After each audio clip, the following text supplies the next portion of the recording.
আমি লসলেস মিডিয়ামের জন্য যে ইলেকট্রিক ফিল্ডটা পাচ্ছি সেই ইলেকট্রিক ফিল্ডটা দেখতে এরকম হবে। দ্যাট ইজ একটা অ্যাম্পলিটিউড থাকবে, যে অ্যাম্পলিটিউডটা কনস্ট্যান্ট হতে হবে, এই কারণেই তো মিডিয়ামটা লসলেস। সো একটা অ্যাম্পলিটিউড থাকবে, যে অ্যাম্পলিটিউডটা কনস্ট্যান্ট হবে, একটা ফ্রিকোয়েন্সি থাকবে, একটা ফেজ থাকবে, একটা ডিরেকশন থাকবে, যেটা বেসিক্যালি তার ডিরেকশন অফ ভাইব্রেশন বা অসিলেশনকে বোঝায়।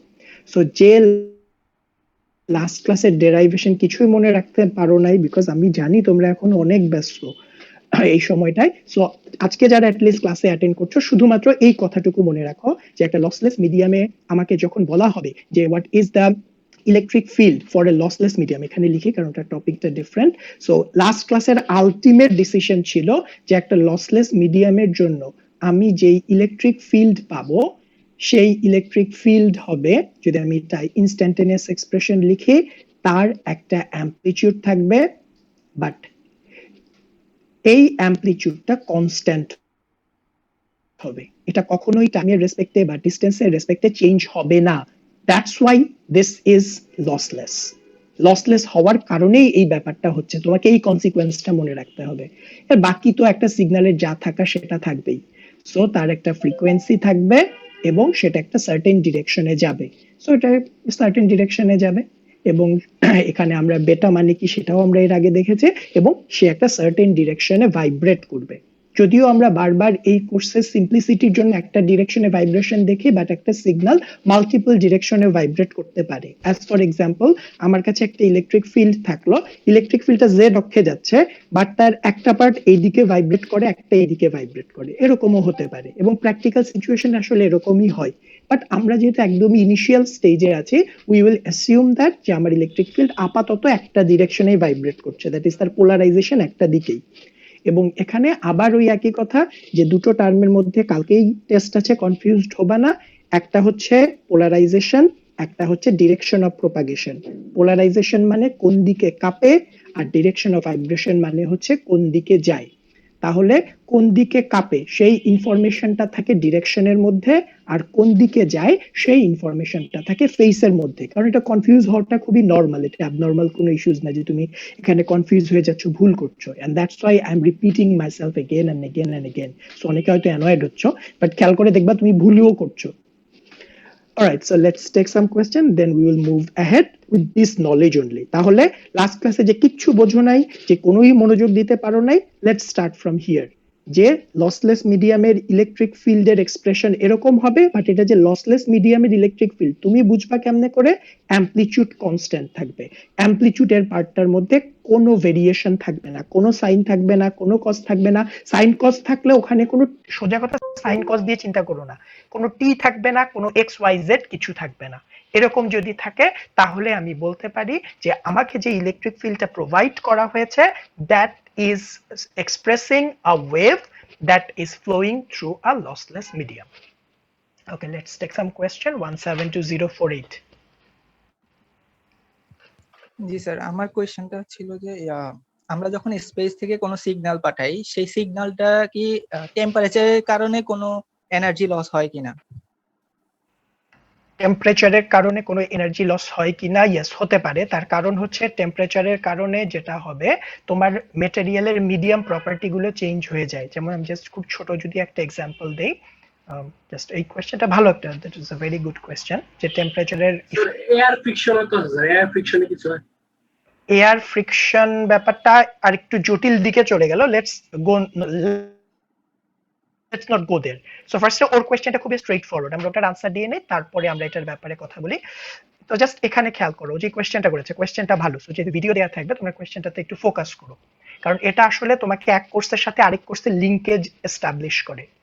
মনে করো যে আমি পানির মধ্যে চিন্তা করো, স্পেসের চিন্তা করার দরকার নাই। মনে করো পানির মধ্যে আমি একটা সিগন্যাল পাঠাচ্ছি, আমার ট্রান্সমিশন অ্যান্টেনাটা একটু খেয়াল রাখো, কিছু কিছু নোটেশন এটা তোমরা 3-2 তে গিয়েই পাবা, তোমাদের কমিউনিকেশন কোর্স আছে। ট্রান্সমিশন অ্যান্টেনা টি এক্স দিয়ে প্রকাশ করে, রিসিভিং অ্যান্টেনাকে আর এক্স দিয়ে প্রকাশ করে। তো মনে করো আমি ট্রান্সমিশন থেকে এখানে একটা অ্যান্টেনা থেকে সিগন্যাল ছেড়ে দিলাম পানির মধ্যেই, এটা পানি, তাহলে পানির মধ্যে দিয়ে সিগন্যালটা যাচ্ছে, রিসিভিং এ আমি পেলাম।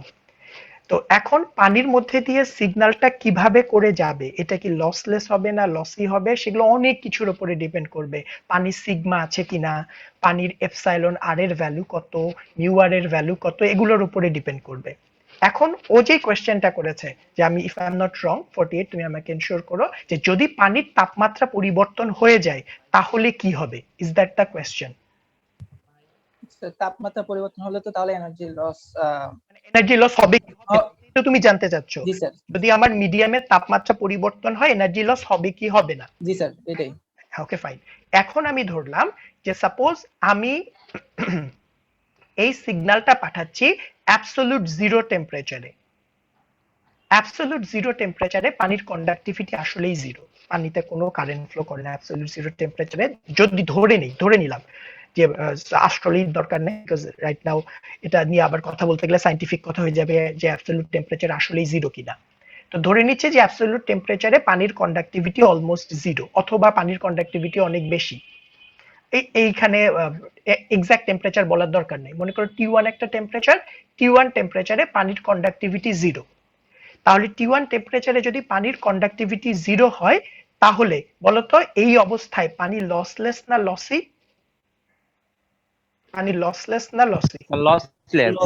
lossless sir, lossless. sigma value 0 lossless তাহলে পানির মধ্যে দিয়ে সিগন্যাল চলে যাবে, বাট পানি একটুও গরম হবে না। আমি এখানে যদি 10 সিগন্যাল দেই আমি এখানে এসেও 10 সিগন্যালই পাবো, ধরে নিলাম 10।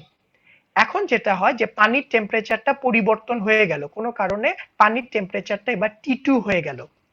এবার তোমরা তোমাদের মেটেরিয়াল কোর্সে চলে যাও। মেটেরিয়াল কোর্সে এই তিনটা টার্মই তোমাদের 3 চ্যাপ্টারে পড়ানো হয়েছে আমি জানি।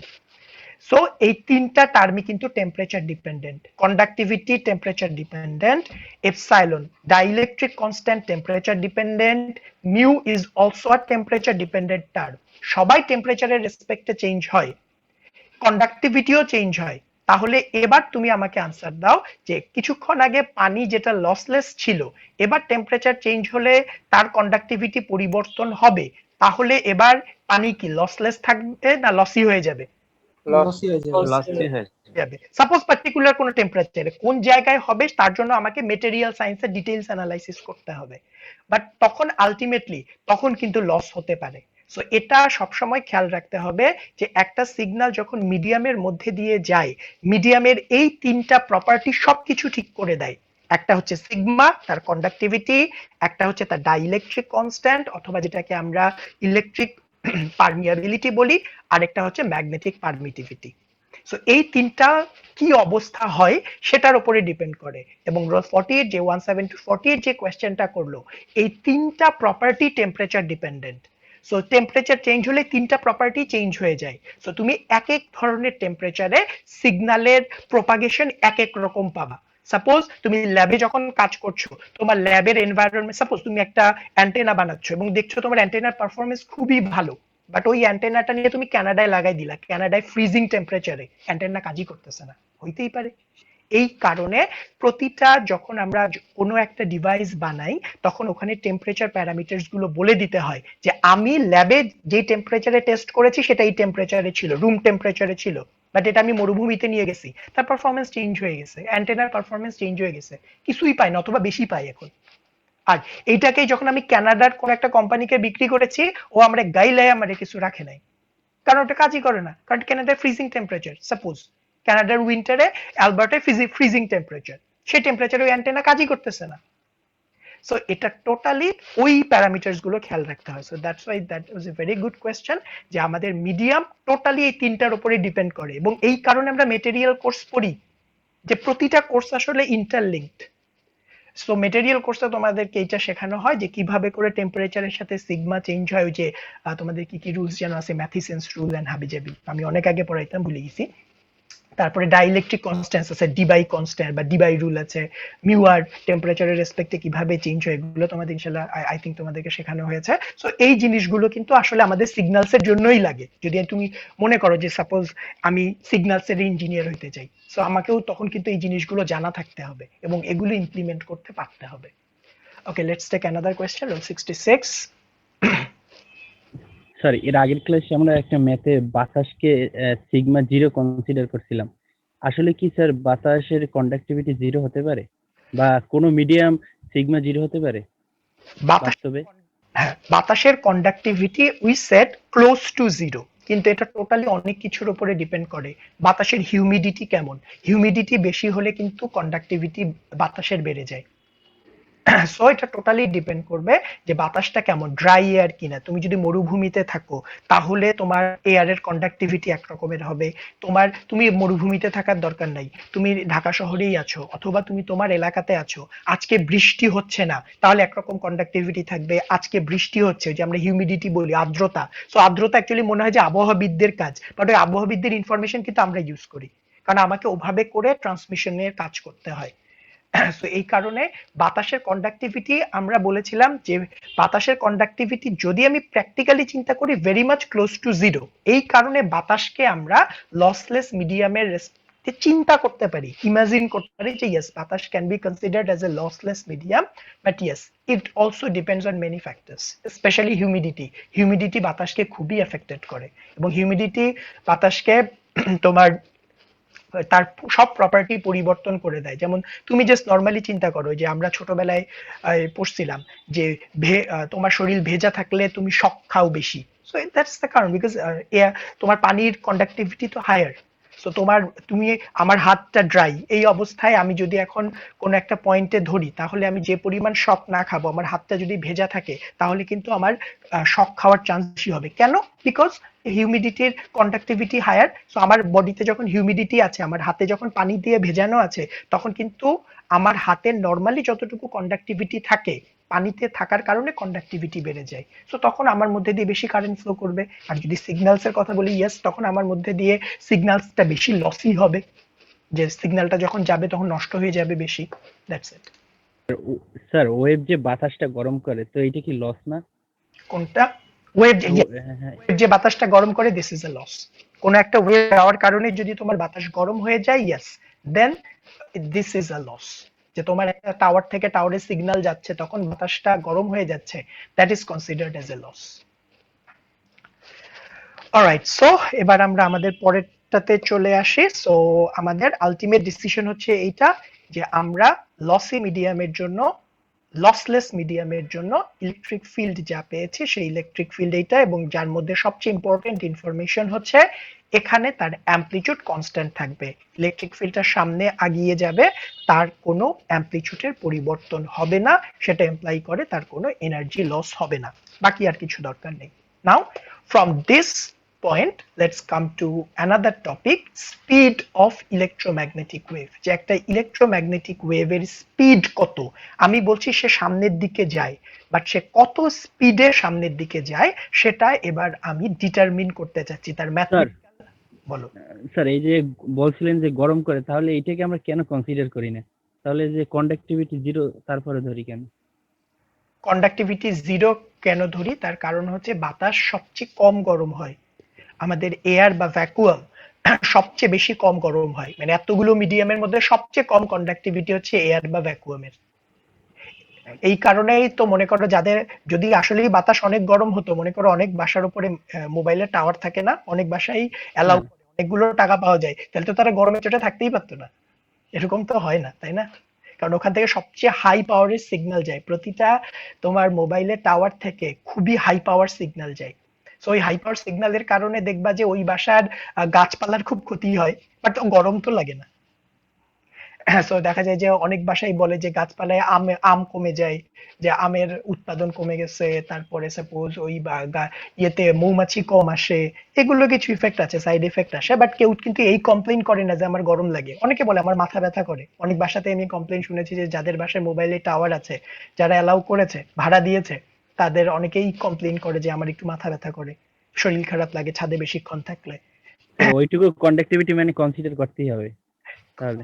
ওইটুকু কন্ডাক্টিভিটি এটা আমরা বলি নেগলিজেবল, কারণ এটা তো গরম তো আর লাগে না। জাস্ট তুমি নর্মালি চিন্তা করো যে তুমি তোমার মাইক্রো ওভেনের ভিতরে জাস্ট কিছুই করো না, কিচ্ছু ঢুকায়ও না, জাস্ট কিছুক্ষণ ধরে রাখলে দেখবা খুব বেশি কিন্তু গরম হয় না ভিতরটা। কারণ ভিতরে যখন শুধু বাতাস থাকে গরম হয়, কেন গরম হবে না, কিছুটা হলেও হয়। বাট তুমি পানি রাখলে যতখানি গরম হতো, বাতাস কিন্তু অতখানি গরম হয় না। সো আমাদের যতগুলো মিডিয়াম আছে তার কনটেক্সটে আমরা বাতাসকে বলতে পারি ইয়েস তার কন্ডাক্টিভিটি খুবই পুয়ার। সো আমরা যদি একটা লসলেস মিডিয়ামকে প্র্যাকটিক্যালি চিন্তা করতে চাই তাহলে আমি এয়ার অথবা ভ্যাকুয়ামকে লসলেস মিডিয়ামের ক্লোজ হিসেবে চিন্তা করতে পারি। That's it.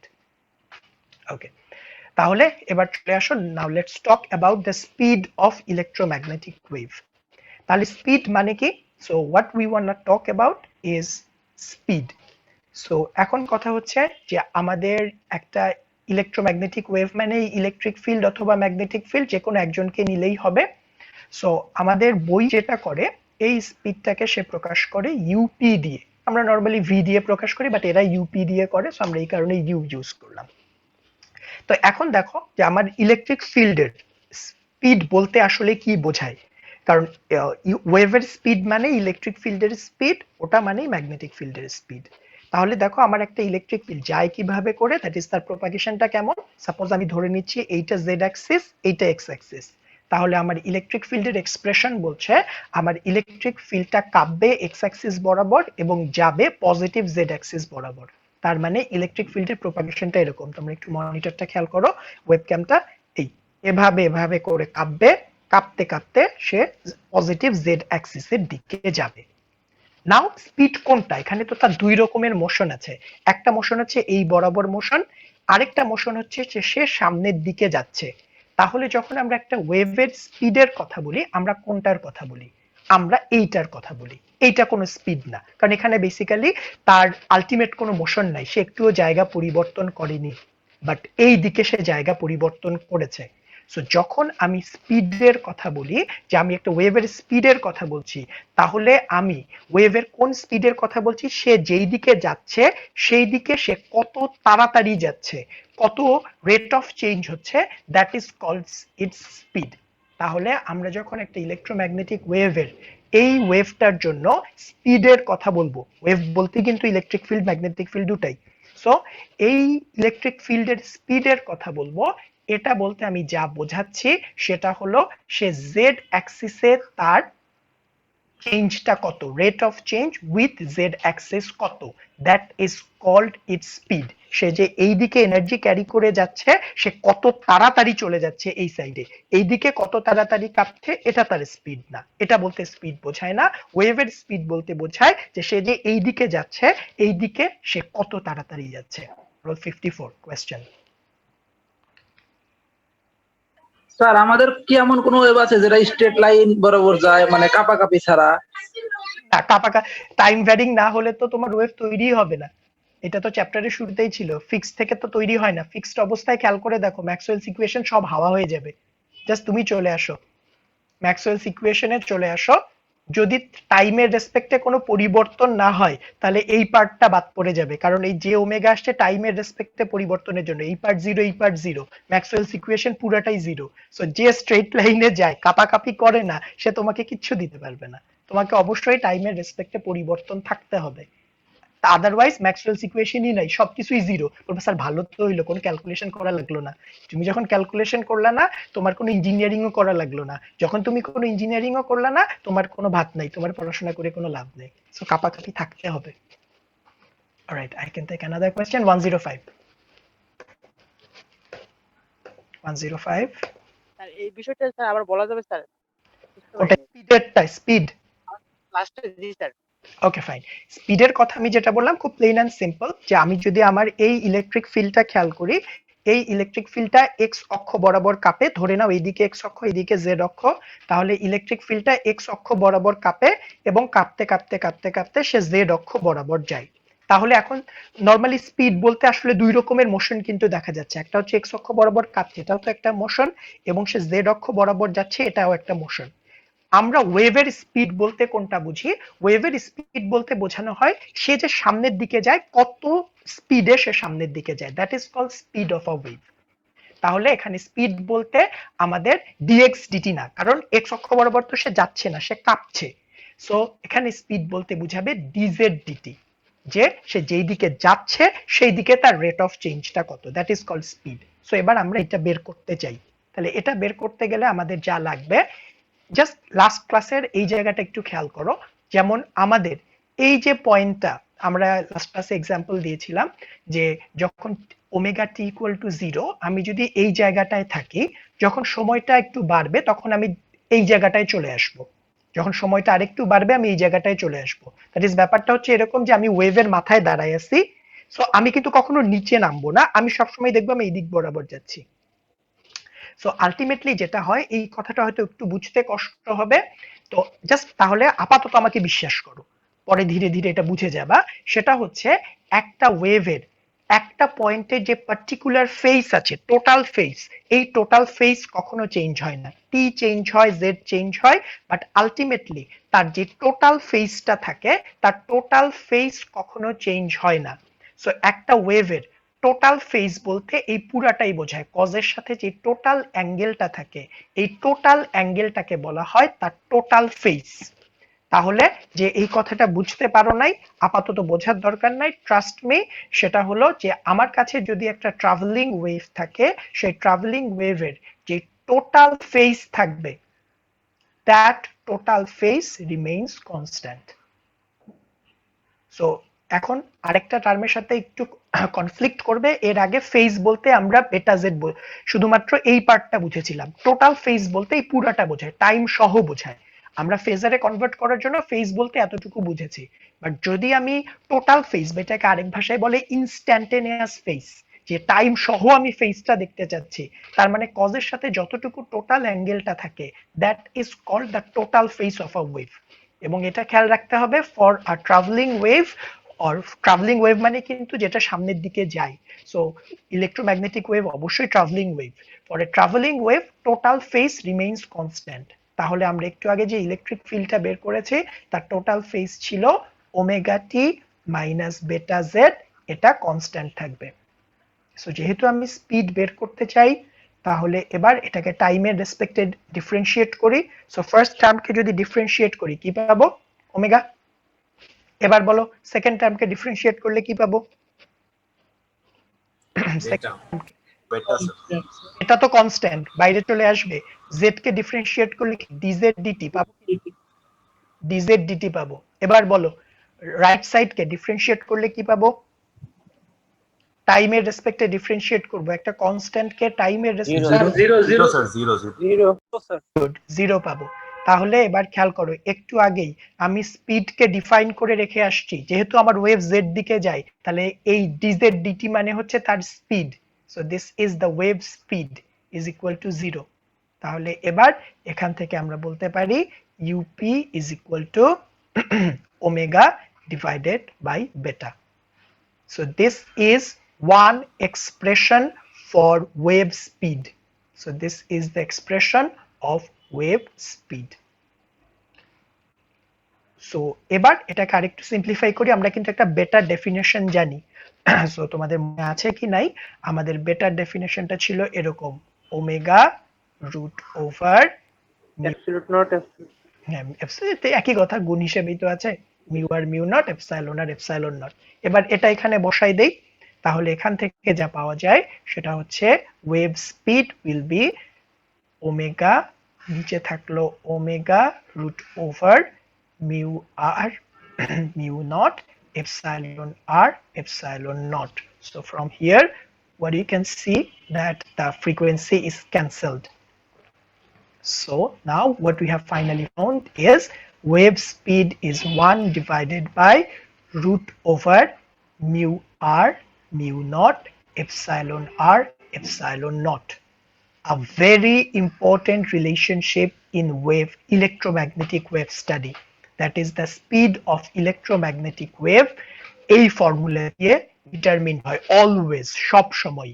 তাহলে এখান থেকে একটু খেয়াল করো, যেখান থেকে আমি ডিসিশন কি পেলাম। তোমরা সবসময় একটা জিনিস খেয়াল রাখবা, আমাদের কিন্তু বিং অ্যান ইঞ্জিনিয়ার প্রতিটা ফর্মুলা থেকে একটা ডিসিশন আসতে হবে।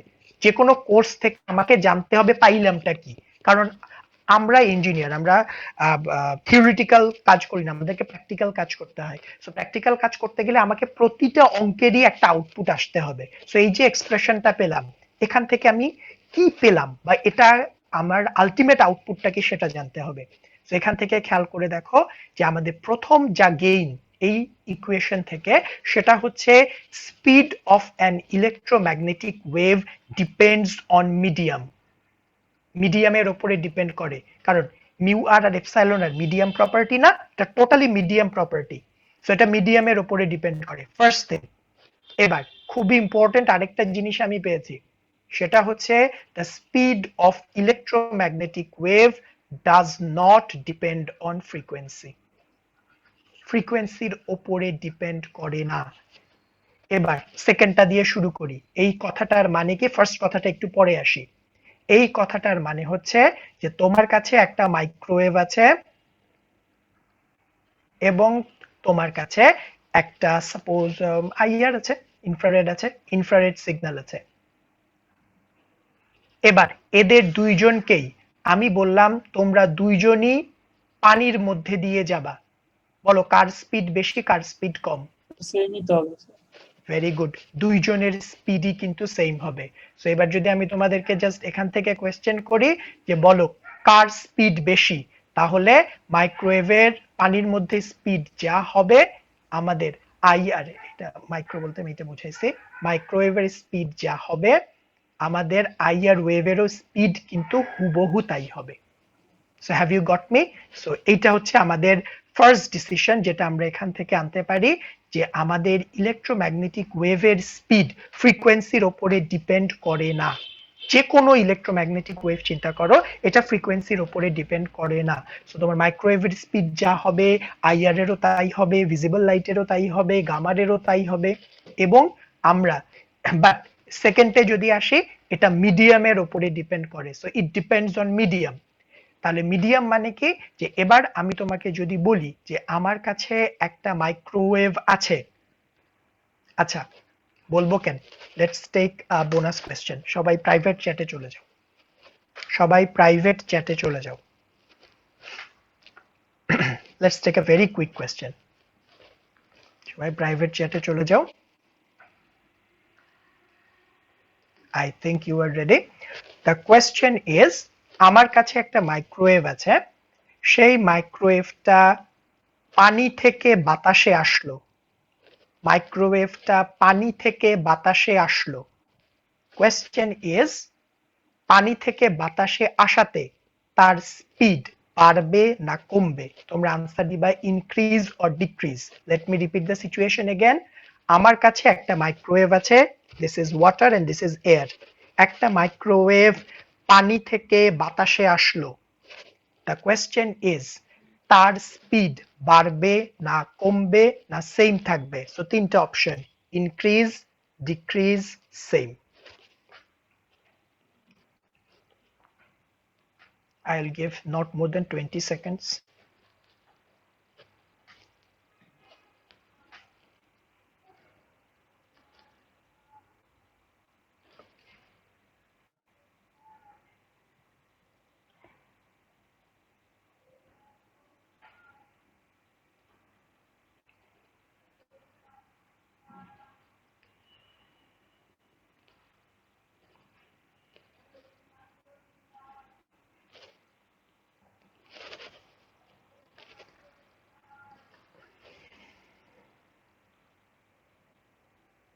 Okay, here comes the last countdown.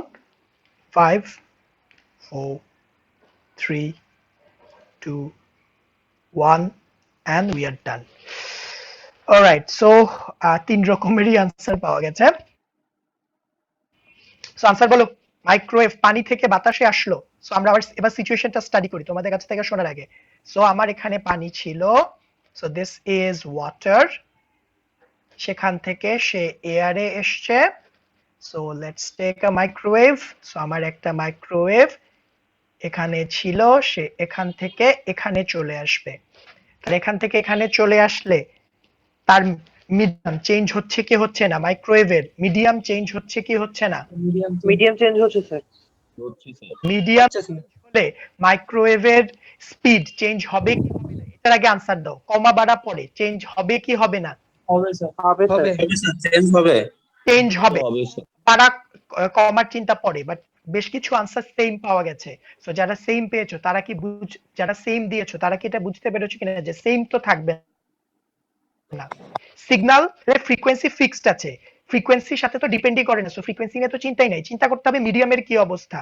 So আমার মিডিয়াম চেঞ্জ হচ্ছে, তার মানে আমার এই জায়গায় মিউ আর আর এপসাইলন আর এর যা ভ্যালু থাকে এ আর এর সেটা থাকে না, এ আর এর মিউ আর আর এপসাইলন আর আলাদা।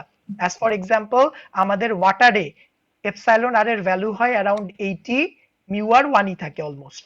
অন দ্য আদার হ্যান্ড এ আর এর জন্য এই এপসাইলন আর 1, মিউ আর 1, ঠিক কিনা? তার মানে এখানে মিডিয়ামের প্রপার্টি চেঞ্জ হচ্ছে। সো যদি মিডিয়াম প্রপার্টি চেঞ্জ হয় তাহলে স্পিড অবশ্যই সেম থাকবে না, স্পিড চেঞ্জ হবে। নাও দ্য কোয়েশ্চেন ইজ স্পিড বাড়বে না কমবে? বলো বাড়বে না কমবে? বাড়বে। বাড়বে। পানি থেকে এয়ারে আসে বাড়বে। কেন বাড়বে? তার কারণ এগুলো হচ্ছে ইউপির সাথে ইনভার্স, আবার রুট আছে, রুটের চিন্তা বাদ দাও, ইনভার্স। সে এখানে যাচ্ছে 80 থেকে 1 এ যাচ্ছে, এটা তো সেম। সে যখন 80 থেকে 1 এ যাচ্ছে তখন কি এই স্পিড বেড়ে যাবে না? জি স্যার। তাহলে খেয়াল রাখতে হবে সেটা হলো যে কোনো ইলেকট্রোম্যাগনেটিক ওয়েভের ম্যাক্সিমাম স্পিড হয় এয়ার অথবা ভ্যাকুয়ামে, ভ্যাকুয়ামে সবচেয়ে বেশি।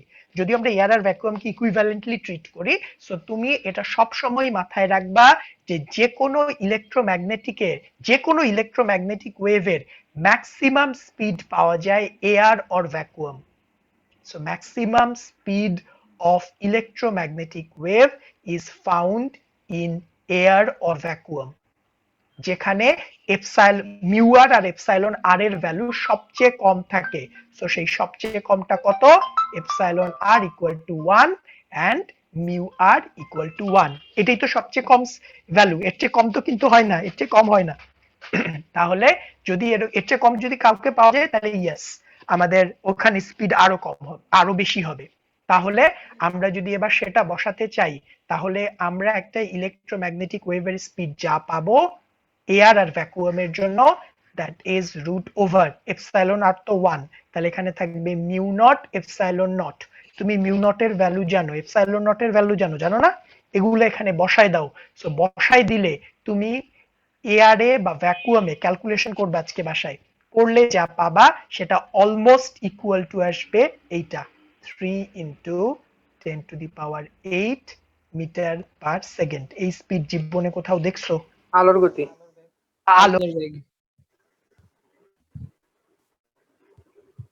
This is true for any electromagnetic wave. এটা তোমাদেরকে আমি একদম শুরুর দিকের লেকচারেও বলেছিলাম যে আমাদের যে কোনো ইলেকট্রোম্যাগনেটিক ওয়েভ ভ্যাকুয়াম বা এয়ারে টোটালি 3 ইন্টু 10⁸ মিটার পার সেকেন্ডে চলে, যেটাকে যদিও আমরা বারবার আলোর বেগ বলি, বাট এটা আলোর বেগ না, এটা যে কোনো ইলেকট্রোম্যাগনেটিক ওয়েভের বেগ। গামা ওয়েভও এই শূন্য মাধ্যমে এই বেগে চলে, এই আলট্রাভায়োলেটে এই বেগে চলে, তো সবগুলাই এই বেগে চলে। কিন্তু যখন মিডিয়াম চেঞ্জ হয়ে যায়, যখন সে পানিতে থাকে, তখন তার স্পিড কম থাকে। So maximum speed is possible in vacuum or air so far. But যদি এমন কোনো মিডিয়াম পাওয়া যায় মিউ আর একের চেয়ে ছোট কোনো মিডিয়াম যদি আমরা পাই, সায়েন্স থেকে অবশ্যই পাওয়া যেতে পারে কারণ রিসার্চ চলতেছে, কোনোটাই তো যদি পাওয়া যায় তাহলে আমাদের স্পিড এর চেয়েও বেশি পাওয়া সম্ভব। ইলেকট্রোম্যাগনেটিক ওয়েভের স্পিড এর চেয়েও বেশি পাওয়া সম্ভব, এবং যখন এর চেয়ে বেশি পাওয়া যাবে তখন অনেক থিওরি চেঞ্জ হয়ে যাবে। দ্যাট ইজ আমাদের যে টোটাল আইনস্টাইনের থিওরি অফ রিলেটিভিটি টোটালি কিন্তু এর উপরে দাঁড়ায় আছে, ধরে নেওয়া হয় যে কোনো কিছুর স্পিড আলোর বেগের চেয়ে বেশি না। সো এটা যখন পাওয়া যাবে তখন সব থিওরিকে আবার নতুন করে চিন্তা করতে হবে, এই আর কি। তাহলে এবার এখান থেকে আলটিমেটলি আমরা যে ডিসিশনে আসলাম, ডিসিশনটা হচ্ছে খুব ইম্পর্টেন্ট একটা ডিসিশন, সেটা হচ্ছে একটা ইলেকট্রোম্যাগনেটিক ওয়েভের স্পিড মিডিয়ামের উপরে ডিপেন্ড করে, মিডিয়াম চেঞ্জ হলে চেঞ্জ হবে কিন্তু ফ্রিকোয়েন্সির উপরে ডিপেন্ড করে না। এবং এই যে ইলেকট্রোম্যাগনেটিক ওয়েভের স্পিড মিডিয়ামের উপরে ডিপেন্ড করে, যদিও আমরা এই কোর্সে ডিটেইলসে ম্যাথমেটিক্যালি স্টাডি করার সুযোগ পাবো না, একটা কনসিকোয়েন্স আমরা একটু দেখতে চাই, মানে এটা খুব ইম্পর্টেন্ট একটা কনসিকোয়েন্স। যে অ্যাজ ফর এক্সাম্পল, লাস্ট এক্সাম্পলটাতেই তোমরা ফিক্স করে থাকো, আমাদের দিস ইজ ওয়াটার, আমার ওয়াটারের এখানে একটা সাবমেরিন থেকে একটা সিগন্যাল ছাড়া হলো, সাবমেরিনে এই জায়গায় একটা অ্যান্টেনা আছে, সেই অ্যান্টেনা থেকে একটা মাইক্রোওয়েভ ছাড়া হয়েছে এবং সেটা বাতাসে আমি রিসিভ করতে চাচ্ছি। তাহলে আমাদের ওয়াটারের এপসাইলন আর হচ্ছে 80 এবং মিউ আর, ওয়াটারটা নন ম্যাগনেটিক সো অলমোস্ট 1ই থাকে, এআরটার এপসাইলন আর হচ্ছে 1, মিউ আর 1। যেহেতু মেটেরিয়াল প্যারামিটার আলাদা, যেহেতু তারা মেটেরিয়াল আলাদা, তাহলে এখান থেকে যখন আমি একটা সিগন্যাল দিব, এখানে তার যা স্পিড থাকবে, ওয়াটারে আমার এর যা স্পিড থাকবে, এয়ারে এসে স্পিডটা আলাদা হয়ে যাবে, স্পিডটা বাড়বে, ঠিক কিনা? স্পিডটা বেড়ে যাবে। এইটার কনসিকুয়েন্স কি?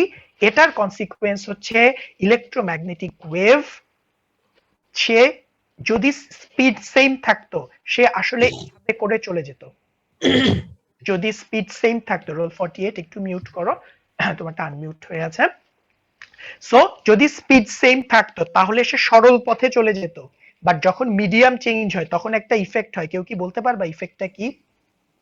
জি স্যার, সরে যাবে স্যার।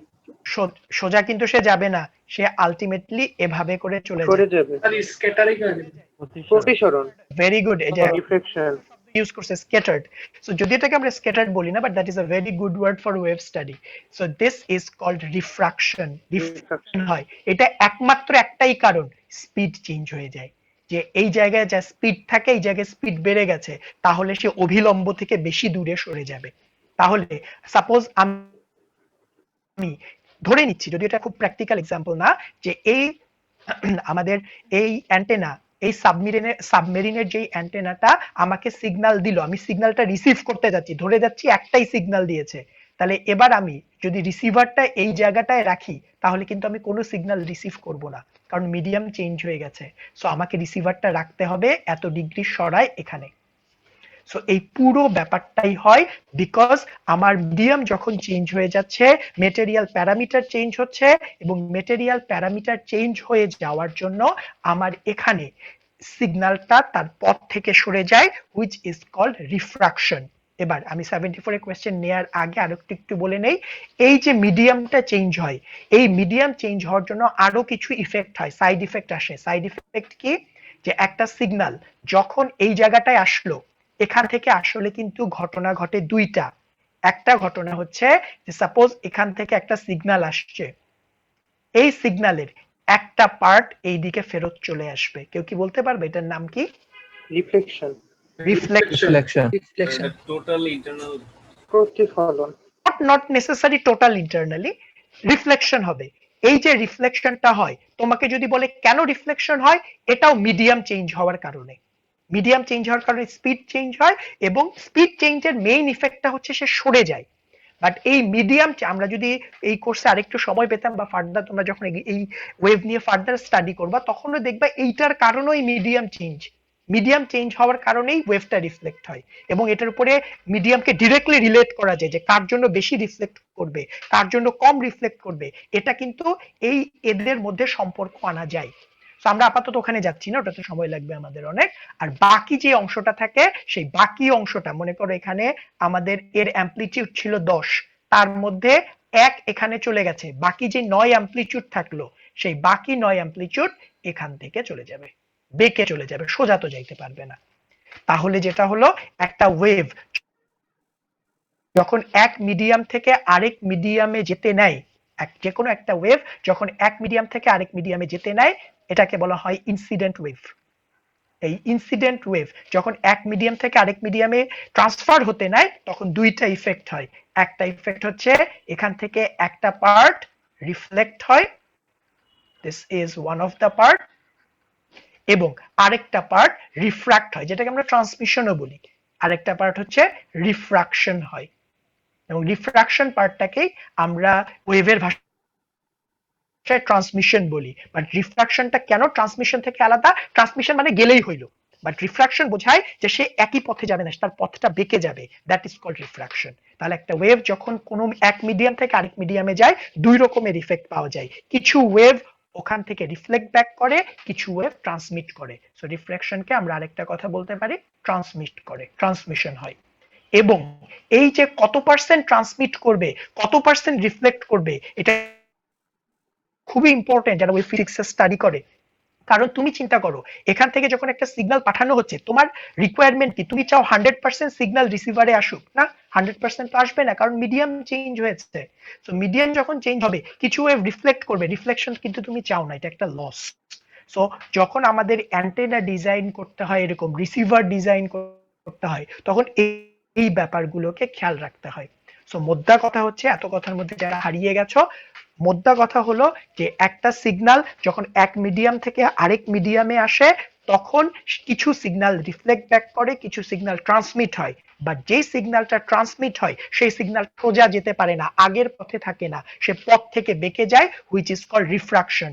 এবং এরকম সবকিছু মাথায় রেখে আমাদেরকে অ্যান্টেনার পজিশনিং গুলো ঠিক করতে হয়, অ্যান্টেনা ডিজাইন করতে হয়, বুস্টার দিতে হয় এন্ড অল দ্যাট। বাট এটা এই সব কাজ কেন? কারণ ডিফারেন্ট মিডিয়ামে মিডিয়াম প্রপার্টি আলাদা। কারণ কোয়েশ্চেন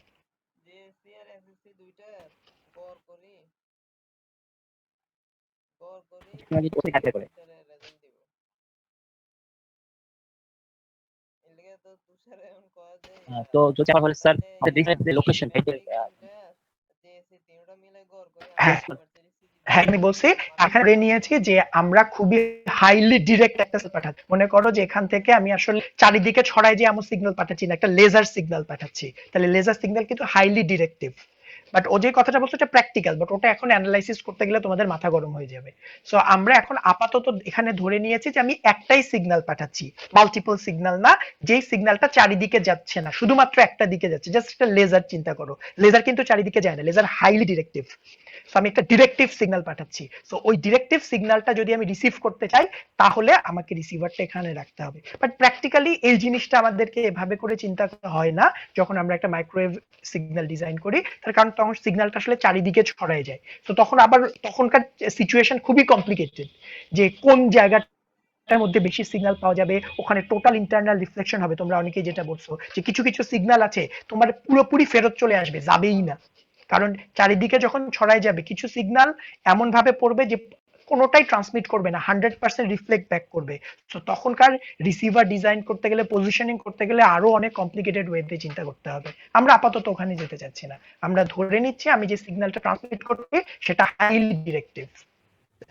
স্যার এই কারণে কি ওই যে পানির ভিতর মাছের সঠিক অবস্থান যে আমরা জানতে পারি না, যে আগে করছিলাম, মানে যেখানে আছে সেখানে নাই, আসলে দূরে মারতে হয় বা কাছে মারতে হয়, আমরা পারি না করতে, ওরা পারে করতে। যারা মাছ করতে পারে, যারা মাছ মারে তারা এই জিনিসটা জানে যে মাছ যেই জায়গাটায় দেখা যাচ্ছে আমাকে সেখান থেকে আরেকটু দূরে গিয়ে মারতে হবে, সো কাছে মারতে হবে বা দূরে মারতে হবে, এরকম কিছু একটা। সো নেভারদালেস, সো এটা ছিল আমাদের স্পিড রিলেটেড কথা। যে সোজা কথা যে এতক্ষণ আবার একই কথা আমি অনেক কথা বলি, তোমার জন্য important relation any electromagnetic wave, এবং এখান থেকে দুই সেশন পাওয়া গেল। সেটা হচ্ছে ইলেকট্রোম্যাগনেটিক ওয়েভের স্পিড মিডিয়ামের উপরে ডিপেন্ড করে, বাট ফ্রিকোয়েন্সির উপরে ডিপেন্ড করে না। গল্প শেষ। তাহলে এবার চলে আসুন নেক্সট। নেক্সট হচ্ছে এতক্ষণ পর্যন্ত আমরা শুধু কিন্তু ইলেকট্রিক ফিল্ড বের করেছি, আমরা হেলমহোলটজ ইকুয়েশন ইউজ করে ইলেকট্রিক ফিল্ড নিয়ে কথা বলেছি, বাট ওয়েভের একটা পার্ট নিয়ে এখনো পর্যন্ত আমরা কোনো কথা বলিনি।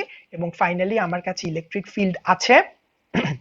সো এখনকার সিচুয়েশন হচ্ছে আমার এরকম, আমার কাছে এখন আছে কি, আমার কাছে একটা লসলেস মিডিয়ামের জন্য ইলেকট্রিক ফিল্ডের এক্সপ্রেশনটা আমার কাছে আছে, সেটা হচ্ছে E naught plus cos of omega t minus beta z, যার ডিরেকশন হচ্ছে a বরাবর। বাট স্টিল আমরা কিন্তু ওয়েভের 50% স্টাডি এখনো করি নাই, যে তার ম্যাগনেটিক ফিল্ড কই আছে, কোন দিকে কাছে, কোন দিকে যাচ্ছে, এগুলো কিন্তু আমরা এখনো স্টাডি করিনি। আমরা সবকিছু ইলেকট্রিক ফিল্ড নিয়ে কথা, আমরা ওই লসলেস মিডিয়ামের ওয়েভের আরেকটা পার্ট, আরেকটা কাউন্টার পার্ট ম্যাগনেটিক ফিল্ড নিয়ে ডিসকাস করতে চাই। এবং এই ডিসকাশনটা দেখলে বেসিক্যালি রাইট নাও যারা এখানে ফোকাস করছো তাদের লাইভ টেস্টের পড়াশোনাও হয়ে যাবে, কারণ লাইভ টেস্টে এরকমই কিছু দেয়া হয়, একটা দেয়া থাকবে আর একটা বের করতে বলবে। তা ইলেকট্রিক ফিল্ড দেয়া আছে, এখন আমরা যা বের করতে ম্যাগনেটিক ফিল্ডটা বেরোচ্ছে, যে আমাদের এই লস সিস্টেমের জন্য ম্যাগনেটিক ফিল্ড দেখতে কেমন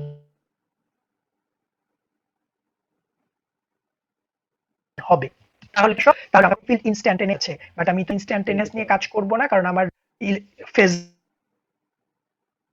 নিতে হবে। Very good. টেবিল আমাদের অ্যাসাইনমেন্ট হয়ে যাবে, সাথে সাথে এটার ফেজার নিতে হবে। বলো ইলেকট্রিকে আসবে not ইনট plus e to the ধরে power ধরে বলো। প্রথমে আসবে অ্যামপ্লিটিউড, Amplitude. এখানকে অ্যামপ্লিটিউড কত? ই নট প্লাস। এরপরে কি আসবে? e to the power E to the power J, যেটা আসবে Minus beta. minus beta z. Face অংশটুকু আসবে। সো আমার ফেস হচ্ছে মাইনাস বেটা জেড। সো সবসময় এভাবে মনে রাখবে, টু দি পাওয়ার জে আগে লিখে নিয়ে তারপরে ফেস বসাবা। তোমরা মাঝে মধ্যে এই মাইনাস জে এর পার্ট মনে করো। এরপরে শেষ হচ্ছে এক্স লাগবে, অ্যাকশন লাগবে। So this is the phasor expression of electric field. তাহলে আমি ইলেকট্রিক ফিল্ডের ফেজার এক্সপ্রেশন পেয়ে গেলাম, that is E naught plus E to the power minus J beta Z, direction হচ্ছে এ এক্স। এবার ইলেকট্রিক ফিল্ডের ফেজার জানি, ম্যাগনেটিক ফিল্ডের ফেজার বের করতে হবে। তাহলে এবার আমাদের কোন রিলেশনশিপ লাগবে? Maxwell's equation. তাহলে ডেল ক্রস ই আমাদের কোনটা লাগবে? আমাদের ইলেকট্রিক ফিল্ড দেয়া আছে, ম্যাগনেটিক ফিল্ড বের করতে হবে। তাহলে আমাদের 3 নাম্বারটা লাগবে। 3 নাম্বারটা। তাহলে এবার চলে আসো যে আমাদেরকে 3 নাম্বারটা বের করতে হবে। তাহলে এবার আমরা 3 নাম্বারটা বের করি।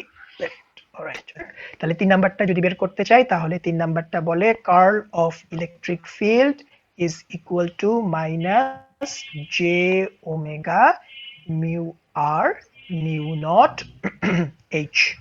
সো আমি তো এইচ বের করতে চাচ্ছি, তাহলে যদি আমি এইচ বের করতে চাই, H should be 1 divided by minus J omega mu R mu not curl of E. Very good. তাহলে এটাকে 1 নাম্বার ইকুয়েশন দিয়ে, তোমাদের মাঝে মধ্যে ইকুয়েশন নাম্বার দিলে তোমাদের সুবিধা হয়। কেউ যদি ইকুয়েশন নাম্বার না দিয়ে করতে পারো আমার কোনো প্রবলেম নেই। আমার কাছে ইকুয়েশন নাম্বার খুব ইরিটেটিং লাগে, আমি হারাই ফেলি যে কয় নাম্বার ইকুয়েশন দিছি। রাইট, তাহলে প্রথমে কার্ল অফ ই করতে হবে। সো কার্ল অফ ই করতে গেলে প্রথমেই চিন্তা করতে হবে কোন কোঅর্ডিনেটে আছে, কোন Cartesian. কেমনে বুঝছো কার্তেশিয়ানে আছে? এই আনসার কিন্তু ভুল করেও কেউ ভাইভাতে দিবা না যে স্যার আপনি বলছেন এইচ এর সবসময় কার্তেশিয়ান হবে। এটা দেয়া এটাই বলতে লাগছে। এইটা বলার সাথে সাথে -5, কারণ আমার সাথে আরেকজন এক্সামিনার থাকবে, তার সামনে তুমি আমার ইজ্জত ডুবাই দিবা। -5 ঠিক আছে, ওখানে -5 দিয়ে তারপর মার্ক দিয়ে শুরু করব। এগুলো তোমাদেরকে আমি শর্টকাট দিচ্ছি তোমার সুবিধার জন্য, আমার ইজ্জত ডুবানোর জন্য। ওকে ফাইন। তাহলে আমাদের এখানে কার্টেসিয়ান আছে, কারণ এটা খুব সিম্পল, এটা কিন্তু খুবই প্লেন এন্ড সিম্পল। জাস্ট এখানে খেয়াল করো, এখানে এক্স আছে, এখানে জেড আছে। এক্স আর জেড যেখানে থাকে সেটা কার্টেসিয়ান ছাড়া অন্য কিছু তো না। এখানে এক্সও আছে, জেডও। তাহলে এবার জাস্ট দেখে দেখে শুরু করো। অনেক কার্ল করছো অ্যাসাইনমেন্ট করতে গিয়ে, এখন এটা পারা উচিত। দেখে দেখে বলো। del ডেল কার্টেসিয়ানের খুব supplemented কমই কাজ করা হয়েছে স্যার, খালি sir cylinder del z del y minus u i del z. So এটা আমাদের থাকবে। নেক্সট পার্ট চলে আসো।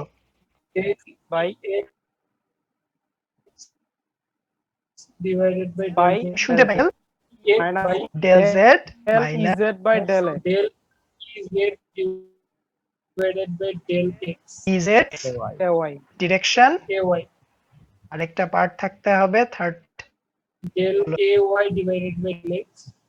এ তো না, আমাদের E del E Y del X minus Del X divided by del Y. X del Y, direction এ। Very good. তাহলে আমাদের এতটুকু আমরা পেলাম। এবার তুমি তোমার ইলেকট্রিক ফিল্ডে চলে আসো। তুমি যে ইলেকট্রিক ফিল্ড নিয়ে কাজ করছো বলো তার এক্স কম্পোনেন্টের মান কত? ই নট প্লাস তুমি যেই 106 E naught plus e to then the power E to the power minus J beta beta J A x, ঠিক তাই তো? এটা হচ্ছে আমাদের এক্স কম্পোনেন্টের মান। sir, AX এক্স কম্পোনেন্টের মানে এক্স তো থাকবে না, থাকবে না, তাহলে কেন থাকলো? তাহলে থাকবে না, ওটা ভুল। সো এগুলো একটু খেয়াল রাখতে হবে।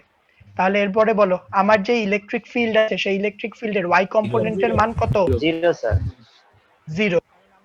ইলেকট্রিক ফিল্ডের কোনো ওয়াই কম্পোনেন্ট নাই। বলো আমার ইলেকট্রিক ফিল্ডের জেড কম্পোনেন্টের মান 0 0। এগুলো যখন হবে পরীক্ষার সময় তোমরা চাইলে এগুলো যদি বুঝে যাও, এখানে কিন্তু তুমি ফর্মুলাটা প্রথমেই অনেক শর্ট করে নিতে পারো, তাতে আমার কিন্তু কোনো প্রবলেম নেই। তাহলে আমাদের এই পার্টটা বাদ পড়ে যাবে, কারণ নাই, এই বাদ পড়ে না, তারপরে তাহলে আমি যদি কার্ল করি, তাহলে আমাদের কার্ল করলে যা পাবো একেবারে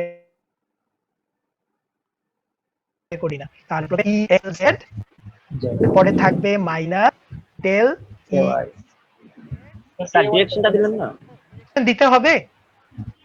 জি স্যার, লাগে তো স্যার, ডিলেক্স এখানে ডিরেকশন দিতে হবে স্যার। তাহলে স্যার, লাগে কাল না, এটা তো স্যার একটা ভেক্টর রাশি দিলে স্যার। স্যার একটু মার্ক বেশি পাওয়া দিলে মার্ক বেশি পাওয়া যাবে, তাই না? না দিলে মার্ক পাওয়াই যাবে না, আমি ইচ্ছে করে দিই নাই যে তোমরা ভুলে যাও। একটা ভেক্টর তো স্যার। সো ইয়েস, ডিরেকশন সহই আসবে। তাহলে এবার আমরা কাজ করা শুরু করি। আমাদের প্রথমটা কি, ই এক্স কে জেড এর রেসপেক্টে পার্শিয়ালি ডেরিভেটিভ করতে হবে। তাহলে আমাদের ই নট তাহলে প্লাস তো কনস্ট্যান্ট, এর জেড আছে, তাহলে ই টু দি পাওয়ার কে করলে ই টু দি পাওয়ার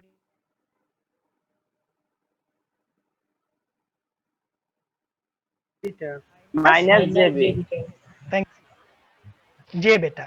তাহলে এরপরে মাইনাস, এবার এক্স কে ওয়াই এর রেসপেক্ট, ই এক্স কে ওয়াই এর রেসপেক্ট করতে হবে। sir, AY sir, হ্যাঁ এ ওয়াই ডিরেকশনটা দিতেন স্যার, ay হ্যাঁ থ্যাংক ইউ, এ ওয়াই থাকবে। very different. এবার চলে আসো, ই এক্স কে ওয়াই এর রেসপেক্টে করতে 0 স্যার। হবে, তার কারণ ই এক্স এর, x এর কোনো ওই নাই, তাহলে ভেরিয়েবল নাই। এখানে ওয়াই নাই, তাহলে এই পার্টটা বাদ পড়ে যাবে। সো আলটিমেটলি আমরা যা পেলাম সেটা হচ্ছে লিখি মাইনাস জে বেটা E naught plus then J beta Z then A Y. এই তো, তাহলে শুধু কার্ল করেছি, আমি তো এইচ বের করতে চাচ্ছি, তাহলে 1 নাম্বার ইকুয়েশনে বসিয়ে দেই। তাহলে আমাদের এবার 1 নাম্বার ইকুয়েশনে চলে আসো। তাহলে 1 নাম্বার ইকুয়েশন থেকে যদি বসাই, তাহলে এইচ সমান পাওয়া যাবে 1 ডিভাইডেড বাই, এখানে আছে minus J mu R mu not, এখান থেকে যা পেয়েছি সেটা হচ্ছে জে, মাইনাস ছিল একটা, minus J beta then E naught plus then E to the power minus J beta Z A Y. Yes, so এটা জাস্ট খেয়াল করে দেখো, তোমাদেরকে জাস্ট তোমরা যারা এর অ্যাসাইনমেন্টটা নিজেরা করেছো তাদেরকে এখন কিন্তু দেখো ক্যালকুলেশনের পার্টগুলো খুব ইজি হয়ে গেছে, এখন এগুলাতে হোপফুলি আর তোমাদের সমস্যা থাকার কথা না। তাহলে এখান থেকে আমরা যে এইচ পাচ্ছি, অনলি থাকতেছে এইচ যা থাকছে সেটা হলো এইটা বেটা ই আউট, নট এটা ক্যান্সেল আউট। সো ফাইনালি আমরা যা পাবো that is beta E naught plus divided E to the omega mu R mu naught E to the power minus J beta Z A Y. Okay, but আমি কিন্তু electric ফিল্ডের phasor বের করতে চাই নাই, আমার টার্গেট ছিল ইলেকট্রিক ফিল্ডের ইনস্ট্যান্টেনিয়াস এক্সপ্রেশন বের করা। এবার বলো ফেজার থেকে ইনস্ট্যান্টেনিয়াস বের করতে চাই কি কি লাগবে? স্যার এটা অ্যাম্পলিটিউডটা লাগবে। Here again to amplitude. Electric ফিল্ডের অ্যামপ্লিটিউড কত? Beta E naught plus omega Plus divided by omega. Omega X divided by One mu r. Mu R. Mu R mu naught. তুমি কেমনে করে বুঝলা এইটুকু অ্যামপ্লিটিউড, কেমনে বুঝছো? কারণ স্যার এই জায়গাটায় কোনো ভেরিয়েবল নাই sir. Imaginary part may active variable. এটার জন্য না, তোমাকে খেয়াল রাখতে হবে ই টু দি পাওয়ার জে ছাড়া বাকি পুরোটাই অ্যামপ্লিটিউড। একটু আইডেন্টিফিকেশন গুলো খেয়াল করো, এগুলো বলেছিলাম অনেকেরই হয়তো মাথা থেকে আউট হয়ে গেছে। ই টু দি পাওয়ার জে যেই অংশগুলোতে আছে সেটা ছাড়া বাকি সবকিছু amplitude. So E to the power J অংশটাকে প্রথমেই ফিল্টার আউট করে ফেলো। So E to the power J অংশটা শুধু এখানে আছে। তো এইটা ছাড়া বাকি সবকিছু অ্যামপ্লিটিউড। তো ওখানে amplitude। আছে কি নাই ওটা অ্যানালাইসিসের পরে পাওয়া যাবে। সো এখানে ভেরিয়েবল থাকবে কি থাকবে না, এটা লসলেস এর জন্য কি জন্য না, এটা আমরা পরে চিন্তা করব। আর তুমি জেনারেলি আইডেন্টিফাই করবা যে ই টু দি পাওয়ার জে আছে কোন জায়গাটায়, যেই অংশটাই ই টু দি পাওয়ার জে আছে সেই অংশটা ছাড়া বাকি সবকিছু অ্যামপ্লিটিউড। তাহলে আমাদের এটা ছাড়া বাকি এটা আছে। এরপরে ইনস্ট্যান্টানিয়াস লিখতে গেলে কি লাগবে, একটা কজ লাগবে অথবা সাইন লাগবে, বলো কি নিব? cos লাগবে স্যার।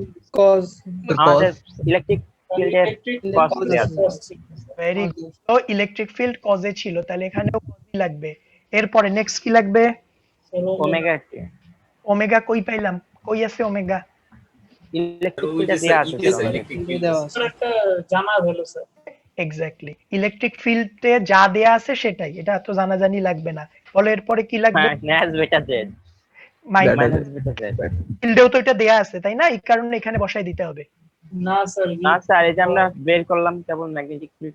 গুড, এইটা বা ইলেকট্রিক ফিল্ডে এই পার্টটা যাই থাকুক না কেন সেটা ম্যাগনেটিক ফিল্ডে আসবে কি আসবে না সেটা থেকে তুমি ডিসিশন নিবা না। ওমেগা টি পার্টটা ডিরেক্ট চলে আসবে, ফাইন, বাট ফেস পার্টটা পুরোপুরি এই পার্টটা থেকে আসবে। ই টু দি পাওয়ার জে এই অংশটা ছাড়া বাকি পুরোটা চলে আসবে। ই টু দি পাওয়ার জে ছাড়া বাকি কি অংশ আছে? E to the minus beta Z minus beta Z. So তোমরা যেটা করো এটার সাথে মিলাও, এখানেও যেটা বেটা জেড আছে এখানেও আছে, এই কারণে এইখানে চলে আসছে নো, এরকম হবে না, এটা আসতেছে এই জায়গাটা থেকে। কারণ আমরা এর পরের ক্লাসেই দেখবো যে এইটাও পরিবর্তন হয়। আর এটা করতে করতে এত কিছু লিখতে লিখতে ডিরেকশন বাদ পড়ে যায়, তাহলে দিস ইজ এ ওয়াই। তাহলে এখান থেকে জাস্ট এই যে অংশটা পাওয়া গেল, এটাকে যদি আমি ম্যাগনেটিক ফিল্ডের অ্যামপ্লিটিউড বলতে চাই, তাহলে ম্যাগনেটিক ফিল্ডের অ্যামপ্লিটিউডকে আপাতত এইভাবে করে যদি লিখি, তাহলে ম্যাগনেটিক ফিল্ডটা আসে এরকম, cos omega T minus beta Z minus beta Z A Y. A Y. তাহলে আমাদের এখানে ম্যাগনেটিক ফিল্ডের যে অ্যামপ্লিটিউড যেটা পাওয়া গেল সেটা হচ্ছে beta E naught plus divided by omega mu omega R. Mu naught mu not.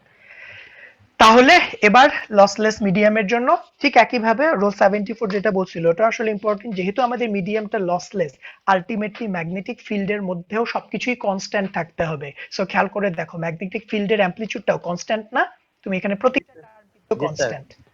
So but এটা কিন্তু শুধুমাত্র লসলেস হওয়ার কারণে, যেহেতু আমাদের লসলেস এই কারণে এর অ্যামপ্লিটিউডের সবকিছু কনস্ট্যান্ট, বেটা constant, mu not plus constant, ওটা তো আগেই কনস্ট্যান্ট ছিল, ওমেগা কনস্ট্যান্ট, মিউ আর কনস্ট্যান্ট। সো আলটিমেটলি অ্যামপ্লিটিউডটা কনস্ট্যান্ট থাকবে। সো এটা যখন প্রপাগেট করতে থাকবে তখন কোনো এনার্জি লস হবে না। সো এবার যদি জাস্ট এটা যে কালকের একটা রিভিউর জন্য, সো তোমাদের এই যে এই স্লাইডটাই কিন্তু আগামী কালকের এক্সাম লাইভ টেস্ট। সো এখানে যা যা বলছি আরেকবার রিভিউ হয়ে গেল। সো এবার ইন্ট্রিনসিক ইম্পিডেন্সে আসার আগে আমরা এটা একটু ছবিটা ড্র করতে চাই। সো আমার জায়গা নেই, so let's take another slide.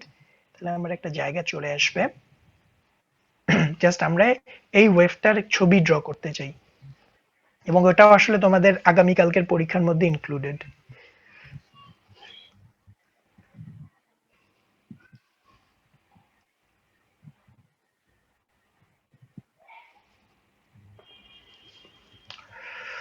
ওকে, তাহলে এবার আচ্ছা দাঁড়াও, এটা ম্যাগনেটিক ফিল্ড না বলে আমরা এটাকে বলি যে আমরা ওয়েভের ফিগারটাই ড্র করতে চাচ্ছি।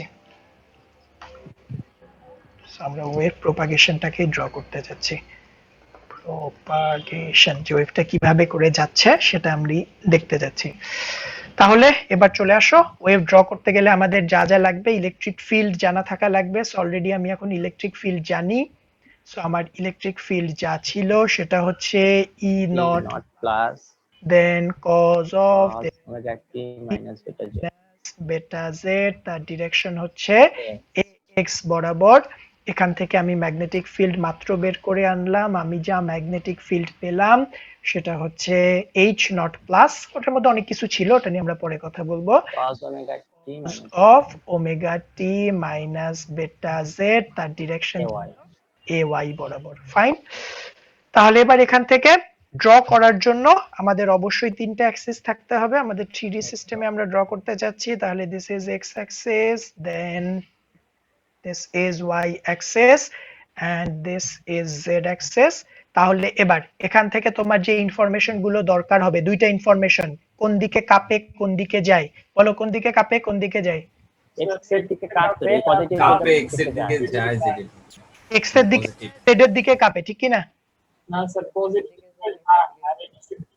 গুড, যায় পজিটিভ জেড এর দিকে, কাঁপে এক্স বরাবর। সো এখানে যেন আর গোলমাল না হয়। ঠিক একই ভাবে আমার ম্যাগনেটিক ফিল্ড কোন দিকে কাঁপে কোন দিকে যায়? কাপে Y কাঁপে ওয়াই এর দিকে, যায় পজিটিভ যায় পজিটিভ এক্স জেড এর দিকে, প্লাস বিটা Z হইলে কি বলতাম যে নেগেটিভ Z এর দিকে। নেগেটিভ জেড এর দিকে যায়। Very good. তাহলে এবার চলে আসো যে আমরা ড্রয়িং এর জন্য বলেছিলাম যে আমাদের ফিল্ড গুলো যেই দিকে যাবে ওয়েভও আসলে ওই দিকে যায়, যাওয়ার ডিরেকশনটাকে এখানে বসালে তোমার জন্য আঁকতে সুবিধা হয়, তাছাড়া আর কোনো কারণ নাই। এই কারণে জেড এখানে বসাবা, সো জেড এখানে বসালে রিলেটিভলি এক্স এখানে আসবে, অ্যান্টি ক্লকওয়াইজ ওয়াই এখানে আসবে। তাহলে এবার চলে আসো আমরা ইলেকট্রিক ফিল্ডটা ড্র করি। ইলেকট্রিক ফিল্ড যাচ্ছে পজিটিভ দিকে, কাঁপছে এক্স বরাবর, তাহলে ইলেকট্রিক ফিল্ড এই বরাবর কাঁপছে, ঠিক কি না? তাহলে ওয়েভটা কেমন হবে? Cause wave. তাহলে কজ, বলো 76। স্যার ডিরেকশন যদি থাকে তাহলে ওটা হলো কাপে হবে স্যার, ডিরেকশন যেটা থাকবে। यस, ডিরেকশনটা মানে কাপে, যেটাকে আমরা টেকনিক্যালি বলি পোলারাইজেশন। পোলারাইজেশন মানে কাপে। ওকে ফাইন। তাহলে এবার চলে আসো, আরেকটা ইনফরমেশন লাগবে যে এই ওয়েভটা দেখতে কেমন। এখানে একটা পজিটিভ কজের মতো, তাহলে পজিটিভ কজ শুরু হয় হচ্ছে ম্যাক্সিমাম থেকে, ম্যাক্সিমাম দেন জিরো, দেন আবার জিরো, মিনিমাম দেন জিরো, দেন ম্যাক্সিমাম দেন জিরো। ফাইন, তাহলে এবার ড্র করে ফেলো। তাহলে আমাদের যে ইলেকট্রিক ফিল্ডটা থাকবে সেই ইলেকট্রিক ফিল্ডটা এভাবে করে যাবে। So this is my electric field. তুমি যদি চাও এখানে অসিলেশনটা দেখাতে পারো, না দেখালেও আমার কোনো প্রবলেম নাই। এভাবে করে তুমি যদি দেখাইতে চাও দেখাবা, তাহলে আমাদের দেখতে ওই যে আমাদের ফিগারটার মতো। বাট কেউ যদি মনে করেন স্যার দেখাবো না, কোনো সমস্যা নাই, দেখাইতে গেলে স্যার কালা হয়ে যাবে খাতা। তাহলে দেখাবা না, তুমি আমারে বুঝাইতে পারলেই হলো, কারণ এটা তো আসলে এক্সিস্ট করে, এটা বোঝাই যে এমনি করে কাঁপতেছে বেসিক্যালি। এবার চলে আসো ম্যাগনেটিক ফিল্ড। ম্যাগনেটিক ফিল্ড অন্য একটা কালার দেই, তোমরা পরীক্ষার সময় অন্য কালার ইউজ করবা, তাহলে দেখতে সুন্দর লাগে। তাহলে এবার আসো ম্যাগনেটিক ফিল্ডের কি অবস্থা? কাঁপে কোন দিকে? কাঁপে ওয়াই অক্ষ, ওয়াই অক্ষ বরাবর কাঁপে, তার মানে এই বরাবর কাঁপে, যায় কোন দিকে? জেড বরাবরই যাবে, পজিটিভ ওয়াই হবে। এবার খেয়াল করো আমাদের এটা কেমন, এটা বলো। স্যার জেড বরাবর যে যাচ্ছে এটা আরেকবার একটু যদি বলতেন। জেড বরাবর যাচ্ছে, পজিটিভ জেড বরাবর যাচ্ছে, এই ইনফরমেশনটা থাকে এই জায়গাটায়।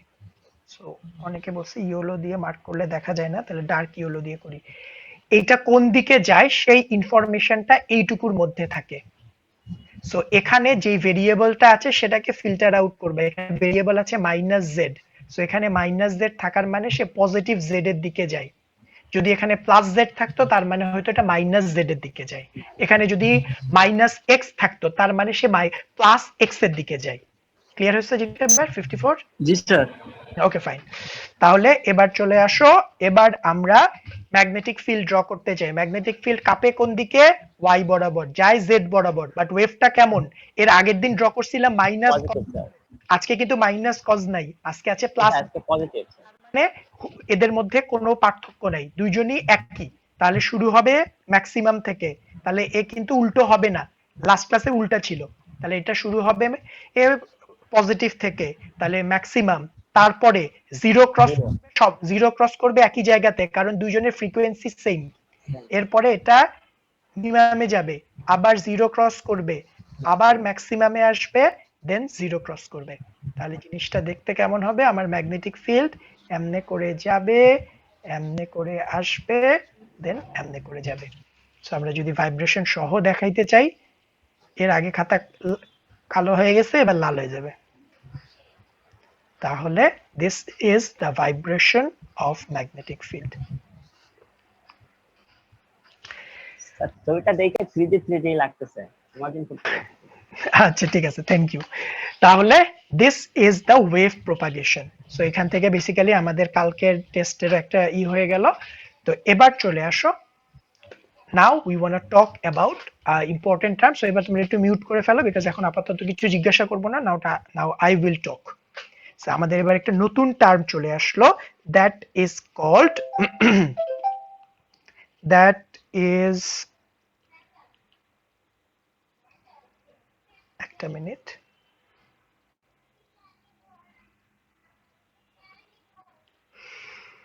that is called intrinsic impedance. Intrinsic ইম্পিডেন্সের ডেফিনেশনটা হচ্ছে এরকম, খুবই প্লেন এন্ড সিম্পল। এটা একটা ম্যাথমেটিক্যাল টার্ম। এটা আসলে কোনো একটা ইলেকট্রোম্যাগনেটিক ওয়েভের ইলেকট্রিক ফিল্ড আর ম্যাগনেটিক ফিল্ডের মধ্যে সম্পর্ককে বোঝায়।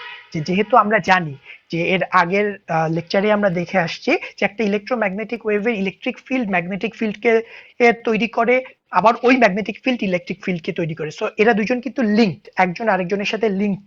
সো একজন আরেকজনকে প্রডিউস করে, সো তারা দুইজন লিঙ্কড থাকে। এই কারণে ইন্ট্রিনসিক ইম্পিডেন্সের ডেফিনেশন হলো কোনো একটা যে কোনো একটা ইলেকট্রোম্যাগনেটিক ওয়েভের ইলেকট্রিক ফিল্ডের ফেজারকে যদি তুমি ম্যাগনেটিক ফিল্ডের ইলেকট্রিক ফিল্ডের ফেজারের মানকে, শুধু মানকে ম্যাগনেটিক ফিল্ডের ফেজারের মানের যদি রেশিও নাও, তুমি যে রেজাল্টটা পাও সেটা একটা কনস্ট্যান্ট পাওয়া যায়। সেই কনস্ট্যান্টকেই বলা হয় intrinsic impedance of that medium.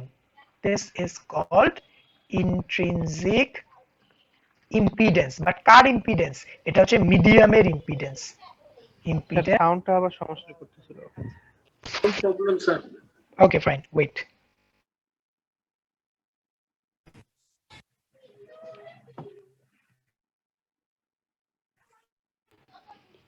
Alright, এবার ঠিক আছে? জি স্যার। Okay, fine. তাহলে ইন্ট্রিনসিক ইম্পিডেন্স মানে কি? খুবই সোজা কথা। কোনো একটা ওয়েভ একটা পার্টিকুলার মিডিয়ামে যাচ্ছে, তাহলে তুমি ইলেকট্রিক ফিল্ডের ফেজারের মান নিবা, ম্যাগনেটিক ফিল্ডের ফেজারের মান নিবা, ভাগ করে দিবা, রেশিও নিবা। এই যে রেশিওটা পাওয়া যায় এটাকে বলা হয় ওই ওয়েভটা যে মিডিয়ামের মধ্যে দিয়ে যাচ্ছে তার ইন্ট্রিনসিক ইম্পিডেন্স। তো একে তুমি লুজলি আমাদের ওহমস লর সাথে তুলনা করতে পারো, যে আমি একটা সার্কিটে ভি ভোল্টেজ দেই, আই কারেন্ট পাই, এদের রেশিও নিলে বলো তো কি পাওয়া যায়? আর পাওয়া যায় না ভোল্টেজের। স্যার এটা তো স্যার কন্ডাক্টরের লাইনের স্যার মিডিয়ান। ওখানে হচ্ছে সার্কিটের রেজিস্ট্যান্স পাওয়া যায়। সো ব্যাপারটা এখানে অনেকটা ওরকমই, যে তুমি ইলেকট্রিক ফিল্ড আর ম্যাগনেটিক ফিল্ডের রেশিও নিলে তুমি পাবা মিডিয়াম ওই ইলেকট্রিক ফিল্ড আর ম্যাগনেটিক ফিল্ডকে কিভাবে পরিবর্তন করছে, সেই রেজাল্টটা পেয়ে যাবা। এটাকে বলা হয় intrinsic impedance, and this is basically a medium constant. এটা মিডিয়াম, এটা খেয়াল রাখতে হবে, this is basically a medium constant. তাহলে এবার আসো, আমরা মাত্র লসলেস মিডিয়ামকে নিয়ে স্টাডি করেছি। সো দেখি যে লসলেস মিডিয়ামের জন্য আমাদের অবস্থা কি। সো আমি আর আগের স্লাইডে ফেরত যাচ্ছি না, তোমাদের খাতার মধ্যে হোপফুলি আছে যারা লেকচার নিচ্ছ। সো আমাদের ইলেকট্রিক ফিল্ডের ফেজার আমি যা পেয়েছিলাম সেটা ছিল E naught plus E to the power minus J beta Z, তার ডিরেকশন ছিল এ এক্স বরাবর। আর এইচ এর ফেজার আমি যা পেয়েছি এটা আমার খুব ভালো মনে নাই, এরকম মনে ছিল বেটা ছিল একটা, এখানে একটা ই নট প্লাস ছিল, দেন এখানে মনে হয় একটা ওমেগা ছিল, দেন মিউ আর ছিল, মিউ নট ছিল নাকি? জি sir. Then E to the power minus J beta Z, direction ছিল এ ওয়াই বরাবর। তাহলে এবার আমি কি করতে চাচ্ছি, আমি লসলেস মিডিয়ামের ইন্ট্রিনসিক ইম্পিডেন্স বের করতে চাচ্ছি, কারণ এই ইলেকট্রিক ফিল্ড আর ম্যাগনেটিক ফিল্ড তো লসলেস মিডিয়ামের জন্য দেয়া। So what we want to determine is the intrinsic impedance for lossless medium. Intrinsic impedance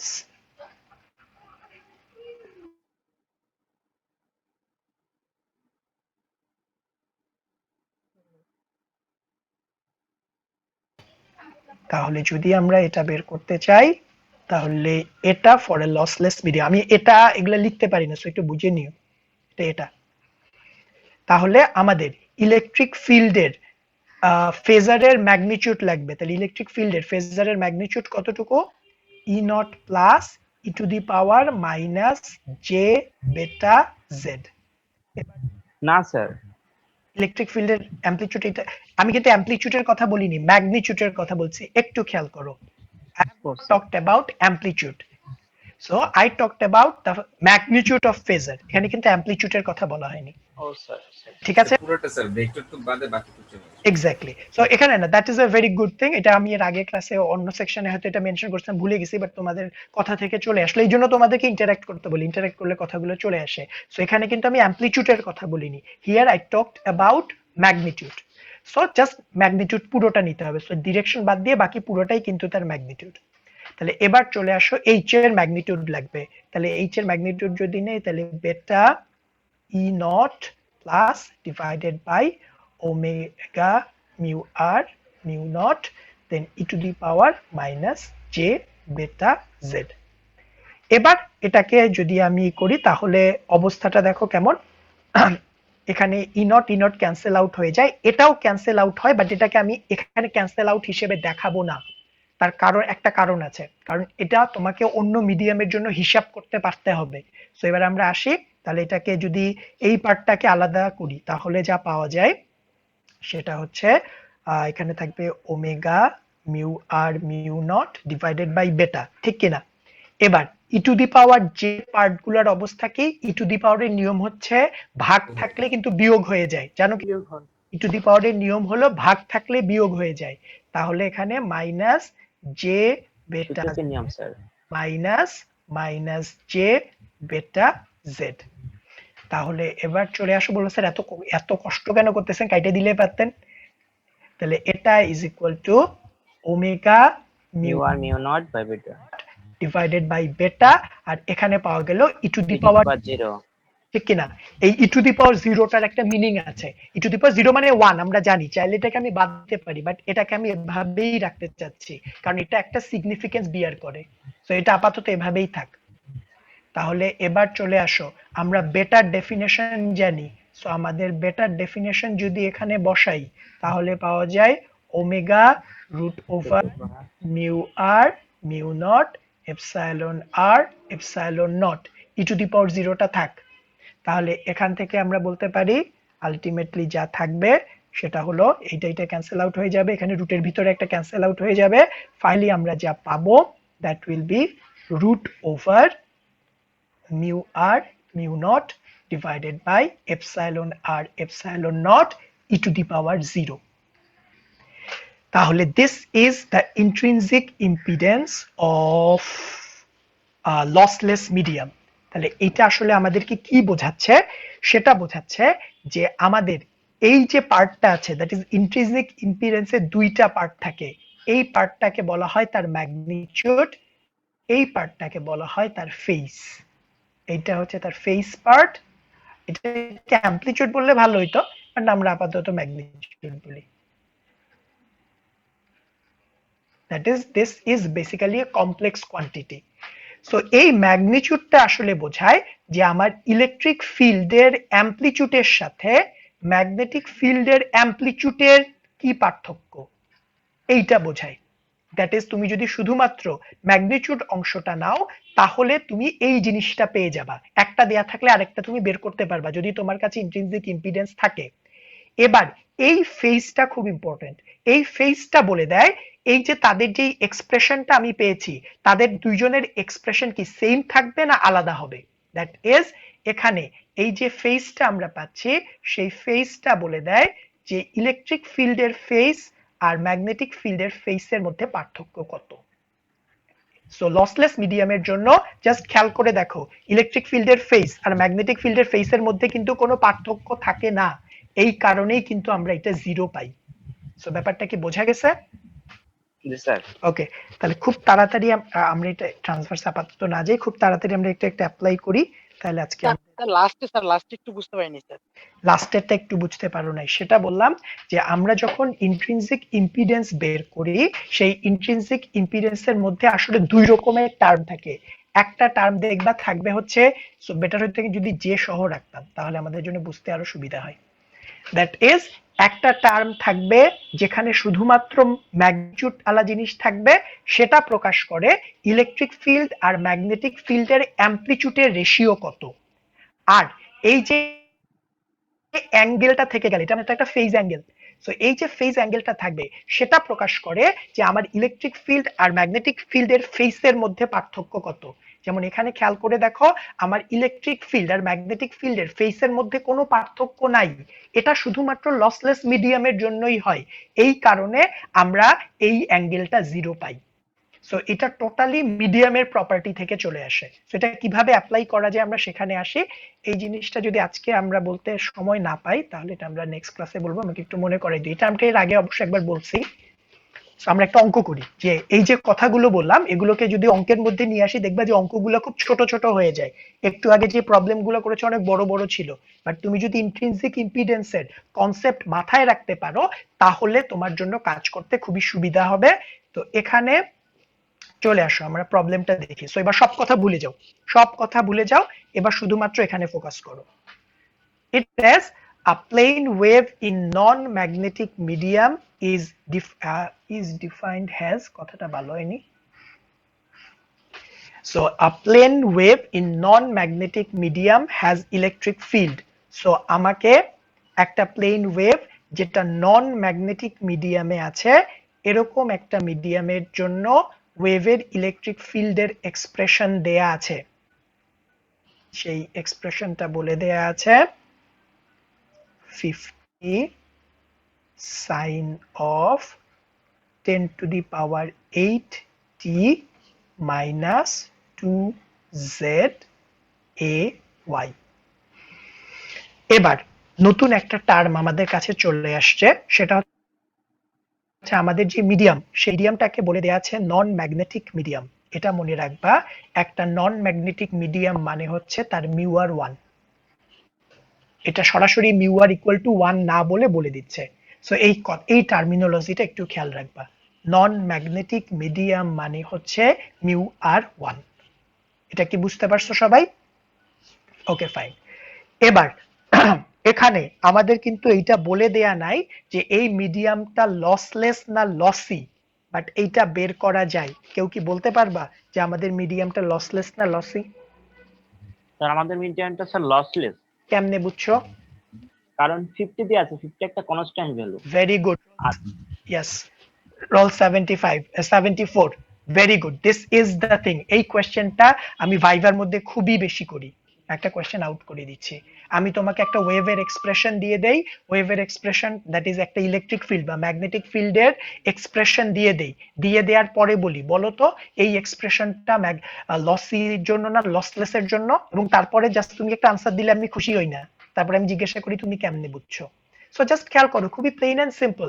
lossless মিডিয়ামে অ্যামপ্লিটিউড ফিক্স থাকবে, তাহলে তুমি খুঁজে বের করো তোমার ইলেকট্রিক ফিল্ডের অ্যামপ্লিটিউড এখানে কতটুকু, এটুকু না? ওমেগা টি, এই অংশটা তো ওমেগা টির পার্ট, সো ওমেগা টি ছাড়া বাকি পুরাটাই তো অ্যামপ্লিটিউড হয়, ঠিক কি না? তাহলে এইটা যদি অ্যামপ্লিটিউড হয়, অ্যামপ্লিটিউড কনস্ট্যান্ট কিনা? যদি অ্যামপ্লিটিউড কনস্ট্যান্ট থাকে তাহলে এটা বলে দেওয়ার দরকার নাই, আমরা জানি এটা লসলেস মিডিয়াম। তোমরা কি এই জিনিসটা বুঝতে পারছো?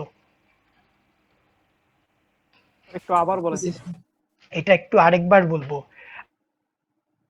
আমি বলছি যে আমার কাছে একটা ইলেকট্রিক ফিল্ড, তার মানে তুমি এতক্ষণ পর্যন্ত কোনো কথা শুনে গেল 99। আমাদের কাছে একটা ইলেকট্রিক ফিল্ডের এক্সপ্রেশন দেয়া আছে, সেই এক্সপ্রেশন থেকে আমি বের করতে বলছি বলো, কারণ আমাদের এখানে কিন্তু বলে দেয়া আছে মিডিয়ামটা নন ম্যাগনেটিক, বাট এটা কি লসলেস বা লসি সেটা বলে দেয়া নাই।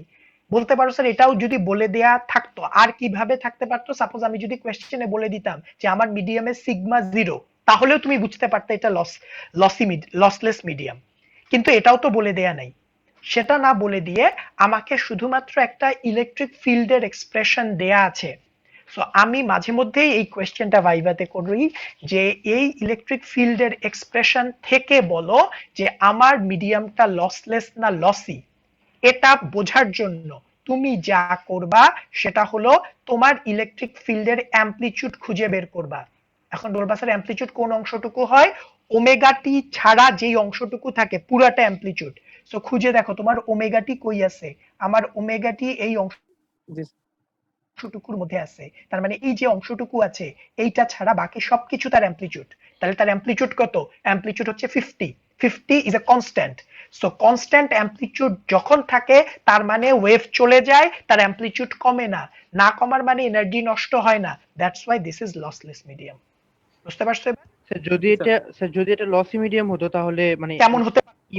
হ্যাঁ হ্যাঁ অ্যাজ ফর এক্সাম্পল আমি তোমাকে বলে দিলাম আমার যে ইলেকট্রিক ফিল্ডটা আছে সেটা দেখতে এরকম 50 cos of 50x then sin of 10 to the power 80 minus 2z ay। তাহলে এবার তুমি দেখো, তাহলে তোমার অ্যামপ্লিটিউড কোনটুকু তুমি আগে ফিল্টার আউট করো যে আমার ওমেগা টি এই অংশটুকুর মধ্যে আছে, তাহলে এইটুকু বাদ। তাহলে তোমার অ্যামপ্লিটিউড কত? অ্যামপ্লিটিউড cos of 50x, এটা কি ফিক্সড? এটাকে কি তুমি কনস্ট্যান্ট বলতে পারো? পারো না তো, কারণ এটা x এর রেসপেক্টে চেঞ্জ হয়। তার মানে এটা লসলেস না, যেই হোক লসই হোক বা হোক না, এটা লসলেস তো অবশ্যই না। এটা কি ব্যাপারটা কি তোমরা ক্লিয়ার হতে পারছো? জি স্যার। ওকে ফাইন, তাহলে আমরা বুঝে গেলাম এটা লসলেস মিডিয়াম। সো যখনই লসলেস মিডিয়াম, তোমাদের তো এখন সব সোর্স ওপেন, এই সব ফর্মুলা মাথার মধ্যে চলে আসতে হবে। তাহলে আমরা এবার ফর্মুলাতে চলে আসি। তাহলে একটা একটা করে 1 নাম্বার কোশ্চেন, এটা যখন আইডেন্টিফাইড হয়ে গেল তোমাদের লাইফ খুবই easy. Okay, I can see some chat. Okay, roll 99 আমি আজকের ভিডিও দিয়ে দিব, সো তোমরা ভিডিওটা চেক করে নিও, সমস্যা নেই। চলে আসো, প্রথমে আগে বের করতে বলেছে এই ওয়েভের আগে আমরা এফ বের করি। এই ওয়েভের এফ কত? সো ফ্রিকোয়েন্সি বের করতে হবে। বলো ফ্রিকোয়েন্সি কোথায় থাকে? ওমেগায় থাকে স্যার। 8। তাহলে এখান থেকে ফ্রিকোয়েন্সি বের করতে গেলে 2 পাই এফ 2 পাই দিয়ে ডিভাইড করে দেওয়া লাগে 8। তাহলে এখান থেকে আমি ফ্রিকোয়েন্সি পেয়ে যাব, আমি এর হিসাব করে দেখাচ্ছি না। তাহলে আমি ফ্রিকোয়েন্সি পেয়ে গেলাম, আমার একটা শেষ। Very good.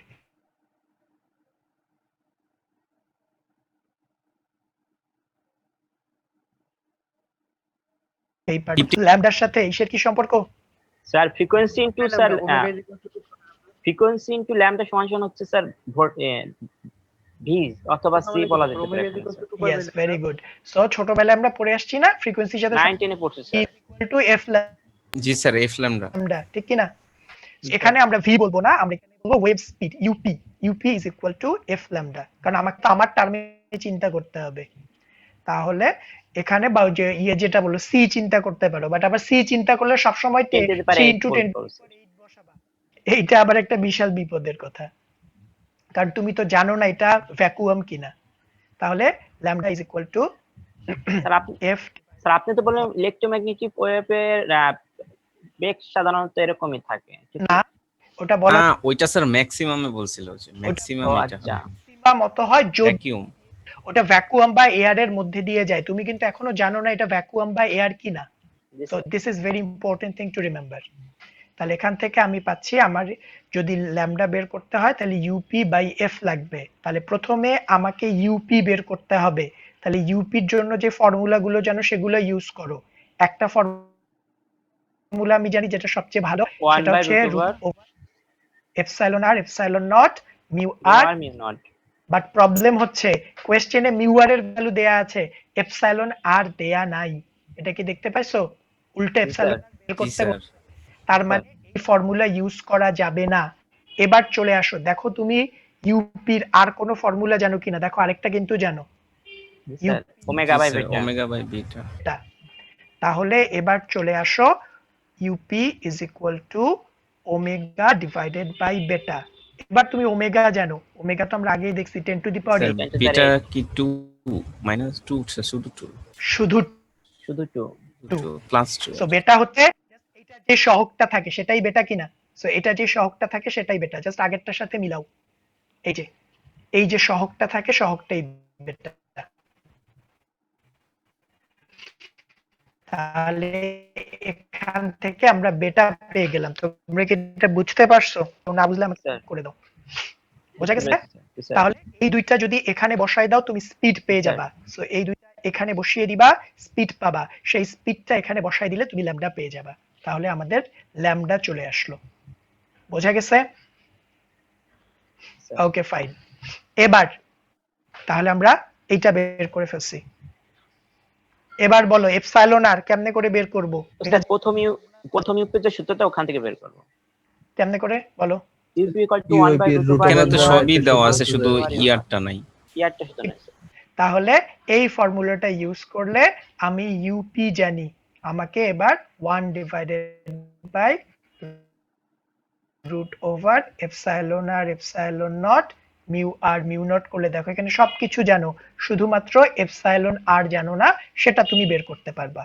অথবা আমি জাস্ট আরেকটা বলি, কারণ সবসময় ইউপি বের করেই যে কাজ করতে হবে নট নেসেসারি, আমি এটার একটা অল্টারনেটিভ অ্যাপ্রোচ বলছি।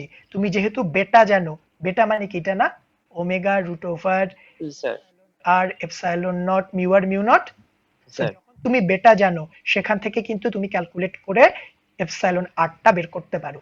কারণ কখনো কখনো দেখা যায় যে কিচ্ছু চাই নাই, শুধুমাত্র এপসাইলন আর চাইছে, তুমি শুধু শুধু ইউপি বের করে সময় নষ্ট কেন করবে? স্যার সিগন্যালে বেটা তো দেয়া থাকবে। সিগন্যালে তো বেটা দেয়া থাকবে। সো তোমরা কি এইটা বুঝতে পারছো? তাড়াহুড়ার দরকার নেই। তোমরা ইউপি এর স্যার একক কি হলো, ভোল্টেজ তো স্যার?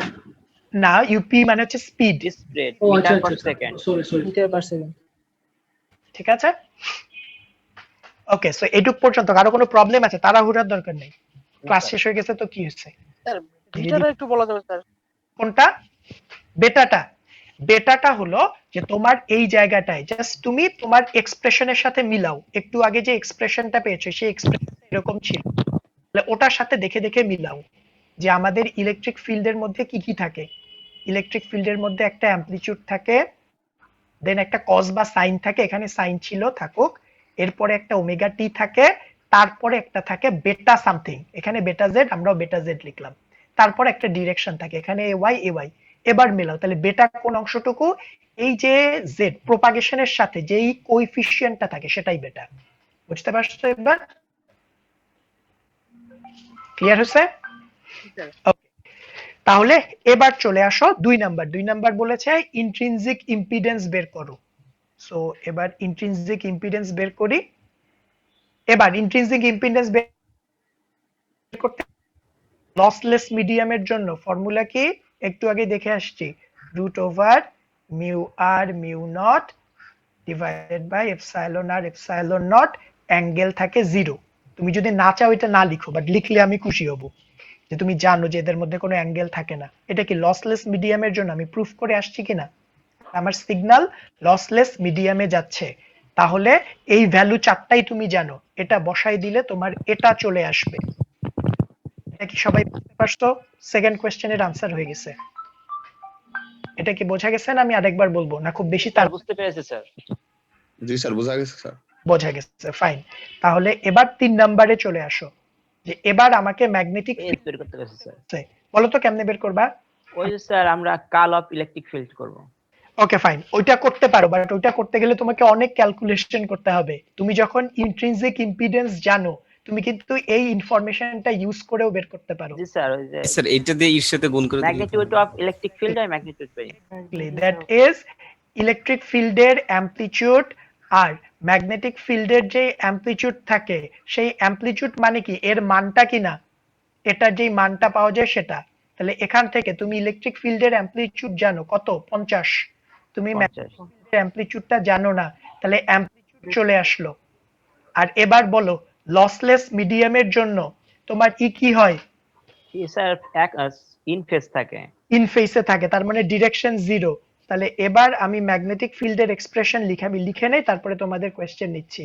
ম্যাগনেটিক ফিল্ডের অ্যামপ্লিটিউড তুমি মাত্র বের করেছো, এখানে সাইন ছিল, তাহলে এটাও সাইনেই থাকবে, ঠিক না? এরপরে 10 two the power 8 omega t তো ওমেগা টির মতোই থাকে, যেহেতু দুইজনই ইন ফেসে থাকে, এদের মধ্যে কোনো ফেজ পার্থক্য তো নাই, তাহলে এটা যদি 2z থাকে তাহলে এখানেও 2z হবে, ঠিক কি না? এবার ডিরেকশনটাই তো গ্যাঞ্জাম। হ্যাঁ, এবার এই গ্যাঞ্জামটা দূর করার একটা ওয়ে আছে, সেটা হলো আমাদের এখানে y আছে z আছে, তার মানে এটা কাপে কোন দিকে যায়? কোন দিকে? কাপে y এর দিকে যায়, কাপে y যায় পজিটিভ এর দিকে, পজিটিভ।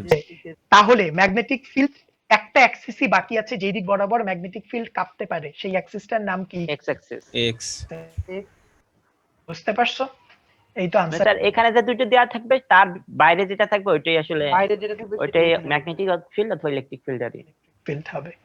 সো এভাবে করে তোমরা যদি কার্ল দিয়ে করো তাতে কিন্তু আমার কোনো সমস্যা নেই, অনেক টাইম লাগবে স্যার কাল করলে, কিন্তু বড় হবে। বাট এইটা জানা সমস্যা আছে স্যার আমাদের হবে। স্যার এক্স্যাক্টলি, হ্যাঁ বলো। স্যার এটা ওয়াই এর দিকে কাঁপবে না কেন? এটা ওয়াই এর দিকে কাঁপবে না কেন? তার কারণ হচ্ছে আমরা যেই ওয়েভ গুলো নিয়ে কাজ করছি সেই ওয়েভ গুলোকে বলা হয় transverse electromagnetic wave. Transverse electromagnetic ওয়েভের নিয়মই হচ্ছে যে একটা যেদিকে কাঁপে আরেকটা তার সাথে পারপেন্ডিকুলারলি কাঁপে। বুঝতে পারছো? আমরা যে ওয়েভগুলো নিয়ে কাজ করি, ফ্রি স্পেসে যে ওয়েভগুলো যায় তারা সবাই ট্রান্সভার্স ইলেকট্রোম্যাগনেটিক ওয়েভ হয়। সো ট্রান্সভার্স ইলেকট্রোম্যাগনেটিক ওয়েভের মানেই হলো দুইজনের সাথে পারপেন্ডিকুলারলি কাঁপতে থাকে এবং এই দুইটা আবার যেই দিকে যাচ্ছে তার সাথে পারপেন্ডিকুলার হবে। তাহলে খেয়াল করে দেখো, এই পার্টিকুলার সিচুয়েশনে ইলেকট্রিক ফিল্ড এক্স দিকে কাঁপে, জেড দিকে যায়। আর তাহলে ম্যাগনেটিক ফিল্ড জেড দিকে অবশ্যই যাবে, বাট কাঁপবে কোন দিকে? পারপেন্ডিকুলারলি। তাহলে পারপেন্ডিকুলার দিক বাকি ছিল শুধু ওয়াই অ্যাক্সিস। বোঝা গেছে? জি স্যার। আমরা শর্টে বের করতে পারি। This is just giving a short technique. So এটা তোমরা আরেকবার একটু চেক করো। আমি আজকে অনেক তাড়াতাড়ি বলছি। সো তোমাদের স্যাটারডেতে প্রেজেন্টেশনের পরে যদি তোমাদের স্টিল কনসালটেশন দরকার হয়, এটার জন্য আমি তোমাদেরকে কনসালটেশন দিয়ে দিব। ওকে, সো আজকের ক্লাস এতটুকুই। বাট আজকের ক্লাসে আগের পেজে একটু যাওয়া যাবে স্যার? হ্যাঁ, আগের পেজে স্যার, আগের পেজে। হ্যাঁ বলো। তার আগের পেজে স্যার, আরো আগের পেজে। বুঝতে রাখছে। তার আগের পেজে লেখা আছে। জি স্যার।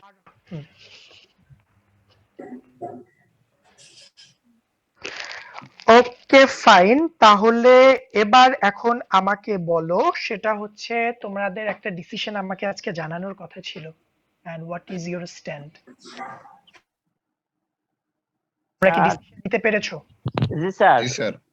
সবাই যেরকম রেসপন্স করছে সেটা থেকে আমরা এই তো বলতে পারি যে আমরা ফাইনালের পর ভাইভাটা দিতে চাই। ফাইনালের পরে দিতে চাচ্ছো? তাহলে কিন্তু খেয়াল রাখতে হবে, ফাইনালের পরে ডেটটা পড়বে তোমাদের শেষ পরীক্ষা যেদিন শেষ হবে তারপরে একদিন ব্রেক দিয়ে। 10 তারিখে শেষ স্যার পরীক্ষা 12 আমাদের। তারিখে তাহলে 12 তারিখ করে তাহলে তাহলে 12 তারিখে পড়ে। এখন 12 তারিখ, দ্যাট ইজ 12-13, এই 2 দিন পড়বে, কারণ যেহেতু আপাতত দুইটা সেকশন এভাবে রেসপন্ড করেছে, সি সেকশনেরটা এখনো জানি না। সো তোমাদের 12-13 যে কোনো মানে আমি তোমাদেরকে একদম স্লট ধরে ধরে বলে দিব, ঠিক আছে? সো তোমরা তো শিওর এটা, তাহলে আমি 12